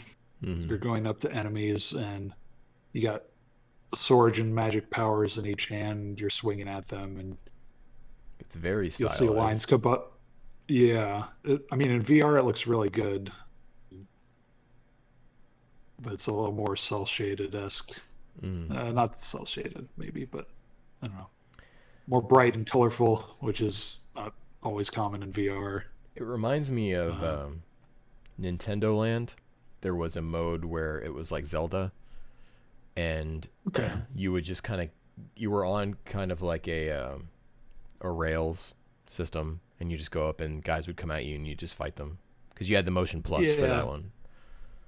So, yeah, it's sort of like that. There'll be like um, directional lines that show up on screen to show you where you need to block mm, incoming attacks because it's not turn based, but it's kind of like that. You need to block an enemy combo and then try to stun them with your own. Um, I think people have said it's like Infinity Blade, that mobile game that had sort of the same kind of design, but sounds it works familiar. really well. It works really well in VR. It's all of these games, honestly, I've learned are if you play them long enough, it's very exhausting. Yeah. And not like a workout like I'm sweating, but just like, you're standing up, moving around a bunch for an extra 3 to 5 hours with this thing on your head. Eventually Mm. it's gonna wear you down. But I think it's improved my stamina a little bit. So that's a plus. Yeah, it seems really good. I think it comes out later this month or next month officially, but VR games are picking up. There didn't used to be this quality or depth. A lot of them were just like 3 to 4 hour short experiences or almost tech demo kind of things. But Yeah, they it have to definitely seems like there's a figure lot it more out. stuff. Yeah. Yeah. And I'll probably do that again next week because what I like to do is there's a subscription service called Viveport, which is almost basically like a Game Pass. You Mm. just pay a monthly subscription, you can get unlimited access to a set of VR games. People didn't like it at first because it was really buggy and intrusive on your computer, but Mm. they've improved it a lot to the point where a lot of major VR games are on there right now, even if it's just they're only there for a limited time. But Mm. it's enough to where if you're not sure if you want to buy a game, it's like $12 a month, and you get to try out as many as you want, That's not a bad which I think idea when is it comes to VR. for VR. Yeah, when there's not as many reviews out or impressions on these Yeah. things, and it's hard to know is this really worth it because a lot of games are overly pricey due to the smaller amount of people that can buy them. Mm-hmm. It's a good service. Something I've decided once a year or so I'll pay for a month and just try out the stuff that's on there. Yeah, that's So really cool. probably do probably do that next week. But that's what I've been A playing. lot of VR. What, what's happening in the real world there, Kenny? Ring With Adventure you? still. You know, right now I'm kind of like biding my time until Super Mario 64 comes out. Well, and Okay. also this week I watched The Boys on Amazon Prime. And let me tell you, Charlie, this is a fantastic show. Um, do you know anything about it? Just that it's a weird take on a superhero Yeah. formula. So it's the idea, you know, we talk a lot about video game corporations here and how scummy they are. And it's what if superheroes kind of belong to scummy corporate America and were Okay. controlled by scummy corporate America? What would that look like? How would that team behave? Who would the people be who would be on that team? People who run the company, who have to market these superheroes out and everything. And Okay. the series So, starts. w- What's up? like Watchmen, but for companies instead of a government. Yeah, yeah. I mean, though one could argue those are one and the same nowadays, but Uh, um, it's a whole other story. yeah, I know, right? Gosh, too bad Billy's not here. Um, but it starts off with one character. He's with his girlfriend, and then his girlfriend, and this is not spoilers because it's like the first 10 minutes. His girlfriend explodes, and what's happened is that the speedster who was on the superhero team ran through her and just like obliterated her. And it's so Yeah. it's like this main this main guy trying to figure out how to exact revenge and like go through the emotions of what that would be like, and then it just goes crazy. And when I first watched the series, I started it like last year, and I found it just way too dark and depressing for what I was looking for at that point in time. And then earlier this week, I'll let you know, season 2's out now. It's weekly on Amazon Prime. And so people were talking about how good it was, and I just hear all the time how good it is and how everyone loves it. And I'm like, okay, well, let me just sit down. I'm not doing anything else. I don't feel like playing anything right now. Let me just sit down and I'll continue where I left off in episode 1. And like right where I left off is where it gets good. So Okay. Ashley and I binged the hell out of it. She even really likes it. You know, it reminds me a lot of Breaking Bad in certain ways, just like in a way that I don't know how to just explain, but there's moments of levity that balance out kind of how dark it is. And just the story moves at a really good pace. Each season is only 8 episodes, so there's no filler. It moves at a really just great pace, allows its characters to develop.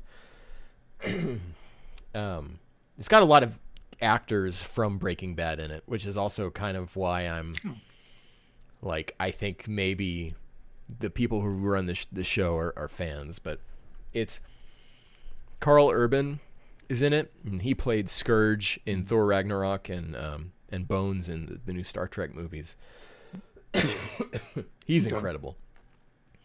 He's like another one of the main characters, and they introduce these characters, and you're not sure if you like them, and then they become super likable later on.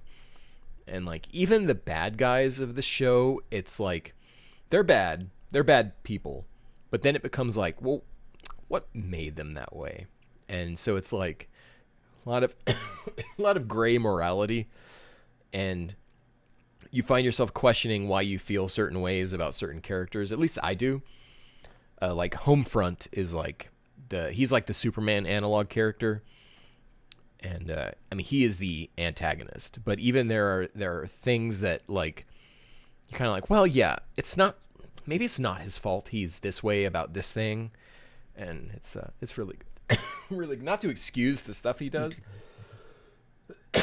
I get too hyped, Charlie, and then Yeah, I know. Sounds like reactivates he's my. putting a curse on you right Yeah, I know, now. right? I'm Yeah. getting hexed.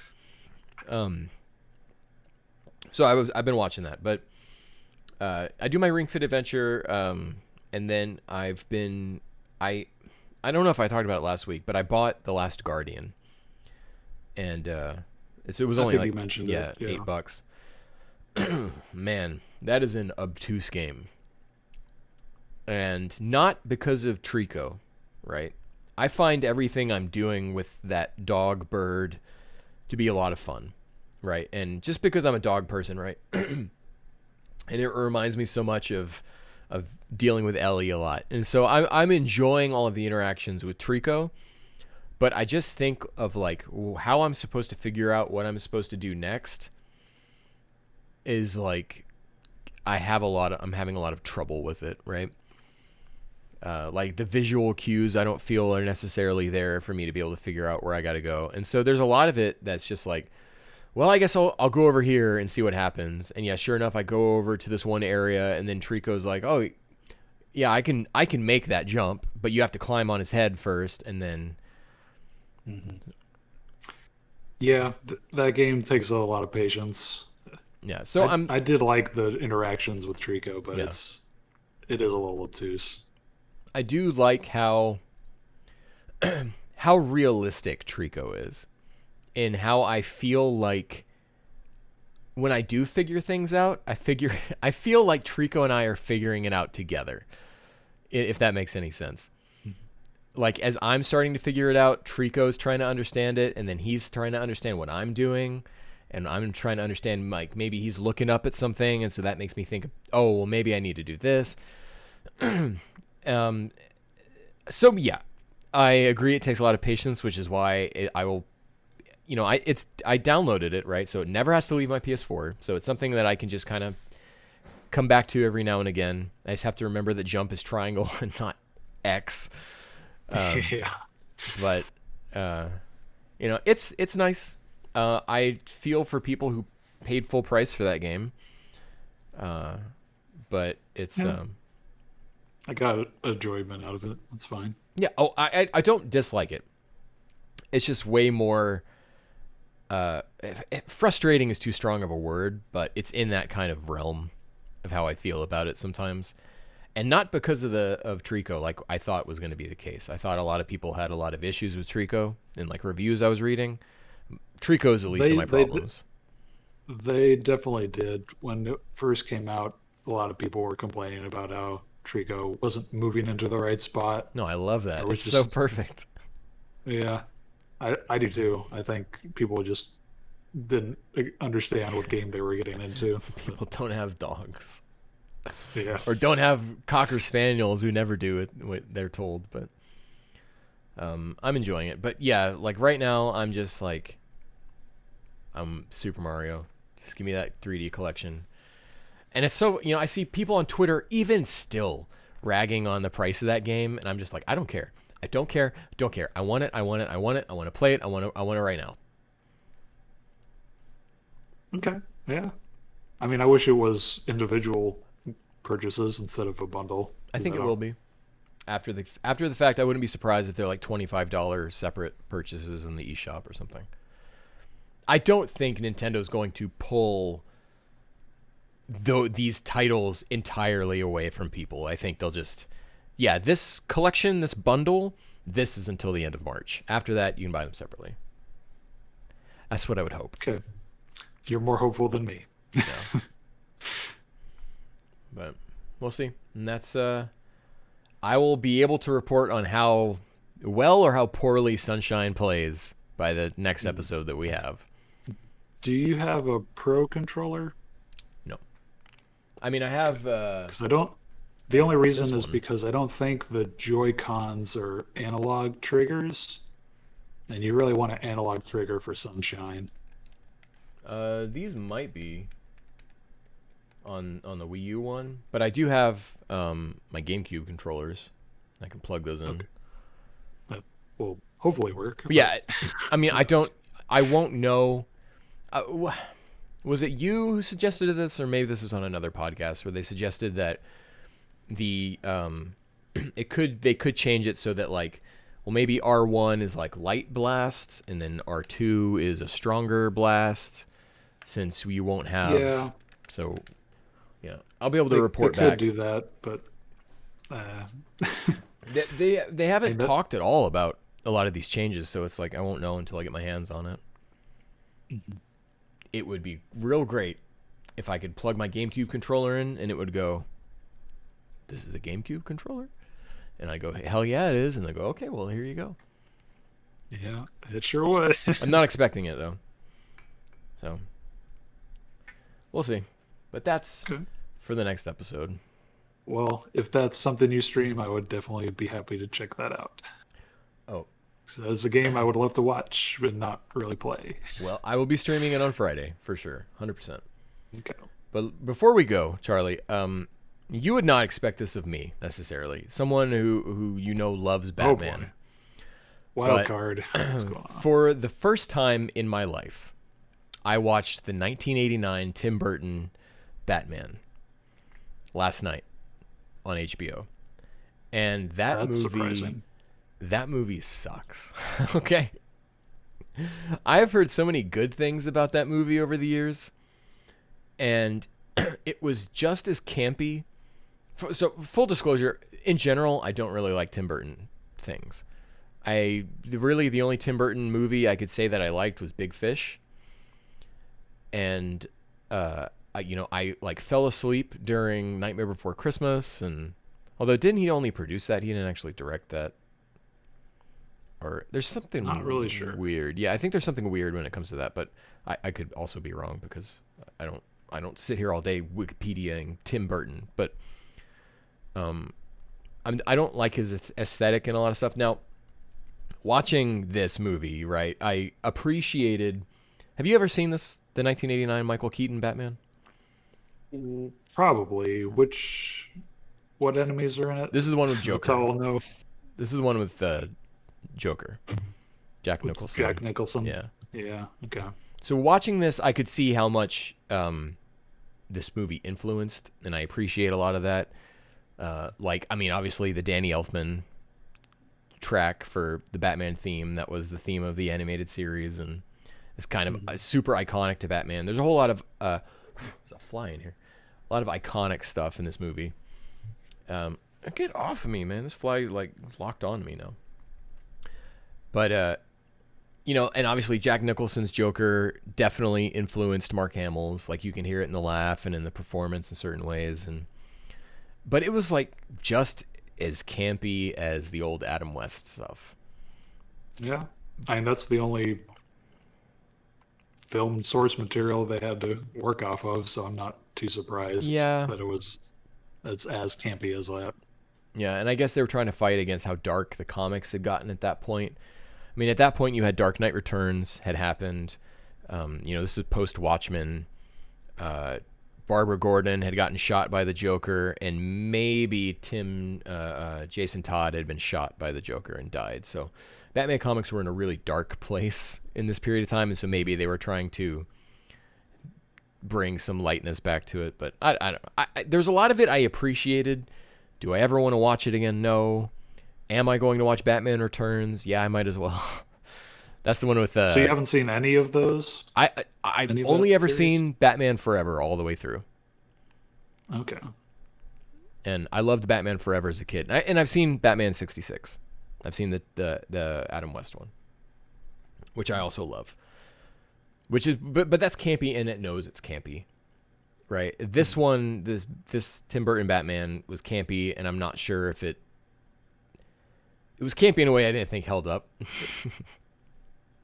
It was definitely trying to be a mix of harking back on the original series while also trying to be a bit more mature and not exactly Yeah. working out. Like, I don't remember which one it was, but the bringing out the Bat credit card That's Batman and Robin. and all that's Yeah. yeah. So those I don't remember too much about those, Well, I think and why I'm not that interested in revisiting. I think why I was disappointed was that as a kid I really liked Batman Forever.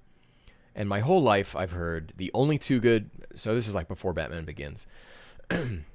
Everyone would say like, "Oh, the only good Batman movies are the Tim Burton ones."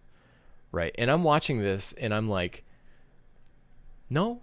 This is like not that different tonally from what's in Batman Forever. And so I think like I'm not sure where the rose-colored glasses are with this movie that makes people not like Batman Forever. I don't know, because Batman Forever's got Jim Carrey as the Riddler, and that's great. But Yeah. so I'm gonna watch Returns, and then I'll probably watch Batman Forever again because it's been a long time since I've seen that.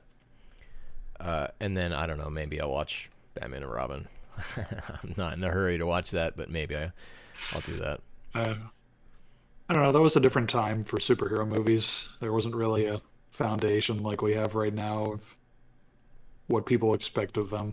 I did. So they were still experimenting. I did like that this was not an origin movie. It was more an origin movie for the Joker, if anything. And like even the way that they showed the death of Bruce Wayne's parents, which is like now you watch a movie and you're like, oh my god, they're gonna show the pearls again. But in like this way, yeah, we saw the death of his parents, but it was more to inform us about the Joker than it was to inform us about Bruce Wayne. It was like a piece of him figuring out the puzzle was going back to that. And so yeah, there's elements I like, but so I guess to say it sucked, I shouldn't say that, but it did not meet my expectations of what I have always assumed this movie was. So, Okay. that's all. That's fair. I never really had much expectations for them when I was a kid, so See, when I was a kid, they were okay. I grew up watching Adam West Batman. So to watch I grew up watching Adam West Batman on TV, and I thought that the animated series was too scary. I thought what I had seen like in marketing of Batman and Batman Returns was too scary. And so like for me growing up, I was only into funny Batman, which I found in, I probably saw Batman Forever only because Jim Carrey was in it. And I was a big Jim Carrey head as a kid. Even though it's really hard to watch Ace Ventura nowadays, like the movie's got some stuff in it that's you're just kind of like, ooh, really? Yeah, comedy movies are tough. Yeah. When the stuff that was funny now you're like, oh man, that's you can't say that anymore, man. But I don't know. I go through HBO and I like to, watch some of these movies I've never seen before. Like I watched. Oh, so hey, on the flip side of this, Charlie, I watched X-Men Apocalypse, which I'd never seen before, and I always heard sucked. Okay. And I really liked it. So, okay. I mean, it's not as good as Logan or Days of Future Past or even First Class. Is that a sequel to Days of Future Past? It is, yeah. Okay. But Never seen that. It like sidelines Magneto, and so that's unfortunate. But especially because I think Michael Fassbender's Magneto is like one of the best things about the X-Men movies, especially like the new timeline ones. But I would say X-Men Apocalypse is better than any of the original trilogy, X1, 2, or 3. I'll watch X2 and 3 again whenever they end up on Disney Plus. But 2 thumbs up, X-Men Apocalypse. It's not a high bar, but okay.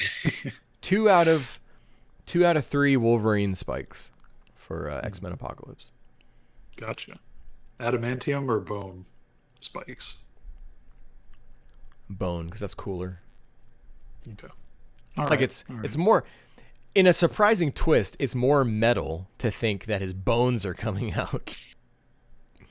It's true. Yeah. It's probably just as painful either way. But yeah, that's cool. That's cool. I don't know. I've also seen a few movies. Oh yeah. Not as popular, but there's this movie called The Coherence. I don't know if you've ever heard of that, but it's a very low budget, just filmed in a single house kind of thing that's focused around quantum theory and Schrodinger's cat. Schrodinger, yeah. Kind of stuff. Is this on a alternate streaming service? dimension and timelines type of stuff. Because everything you're saying right now, I So love. So, I think it's on Prime, okay. but I'm actually on temporary Hulu trial, so I've been looking at some other stuff. I know it's on there. I think it's on Amazon Prime though. It's just like a really good character piece of this group of people that gets stay in a house overnight, and a meteor passes by that does some weird stuff, and it's probably best if you don't know much more than that. But Okay. it's really interesting. It's not a high budget, so there's not great lighting. It's uh, not gonna have a bunch of neat camera wipes or that kind of stuff, but it's very interesting plot and story, I think. There was a movie on that used to be on Netflix, and man, I don't remember what it's called. I think it's called Prime or Primer. Primer? And I Yeah. never watched it, and now it's not on anything else streaming, and I regret not watching it because it sounded like the exact type of thing I would love. But this sounds like up So that same alley. I mean, it's in that same space. That was more with time travel, and this is more alternate dimension kind of stuff. I'm into all of it. But I would say Primer, I did watch that. That is very heady. That is a movie you got to watch like 4 times to understand. That's what I'm hearing about Uh, Tenet. Coherence was definitely not. Okay. That's a much more understandable. Uh, yeah. Tenet, though, I don't know. I have not heard good things about, but we'll see. Um, I also watched another really good movie called The Farewell, which is about this family that's, generation from China, and then Hmm. some of them moved over to America or Japan, and they're all coming back to China because the grandma's got cancer and is gonna die pretty soon. But there's this Chinese traditional idea about how the grandparents shouldn't know that they have a terminal illness because that's just gonna upset them and ruin their last few months or something like that. Hmm. I don't know if that's really accurate or not, but most of what they talked about seemed real enough in terms of just cultural differences between generations in America and China, East Mm. versus West mentality type stuff that Right. was pretty good. I I thought it was really well acted. Yeah, just a feel good movie kind of thing. I'm into more non blockbusters. I enjoy a Yeah. blockbuster, but I've gotten to the point where I want to see different stuff. So Yeah. kind of feeling out what else is out there. Hmm. Well, I will definitely check out the Coherence. I don't know if I'll check out the Farewell. Mm. That's more of a. It's not quite a cry movie, but it's in that mentality of feel good. I If it's think. not quite a crying movie, then I will. If it's even in that remotely, I will probably cry Okay. as I get Okay. older. I Yeah, cry at it movies kind of. more. Yeah. As the Why is illusion. that? Because It's that's probably happened to me too, and I don't get it. it's probably the illusion of masculinity, you know, Okay. Or is it just like or some like, empathy lobe in your brain is matured enough as you age? or it's I had don't know. probably has something to do with the further away you get from puberty or something. Who knows? Hmm. Anyways, Okay. Wow. well, if hopefully I can find where Coherence is streaming and I'll check that out. But Yeah. It should be on Amazon. I'm pretty sure. well, I think that about brings us to a close here, Charlie. You don't Hmm. happen to have a soundbite for that Billy, do you? You didn't Sure record one don't. ahead of time. All right, so You'll have to send one to me. all right. You want to do your best Billy impression? Oh God. Okay. Hi.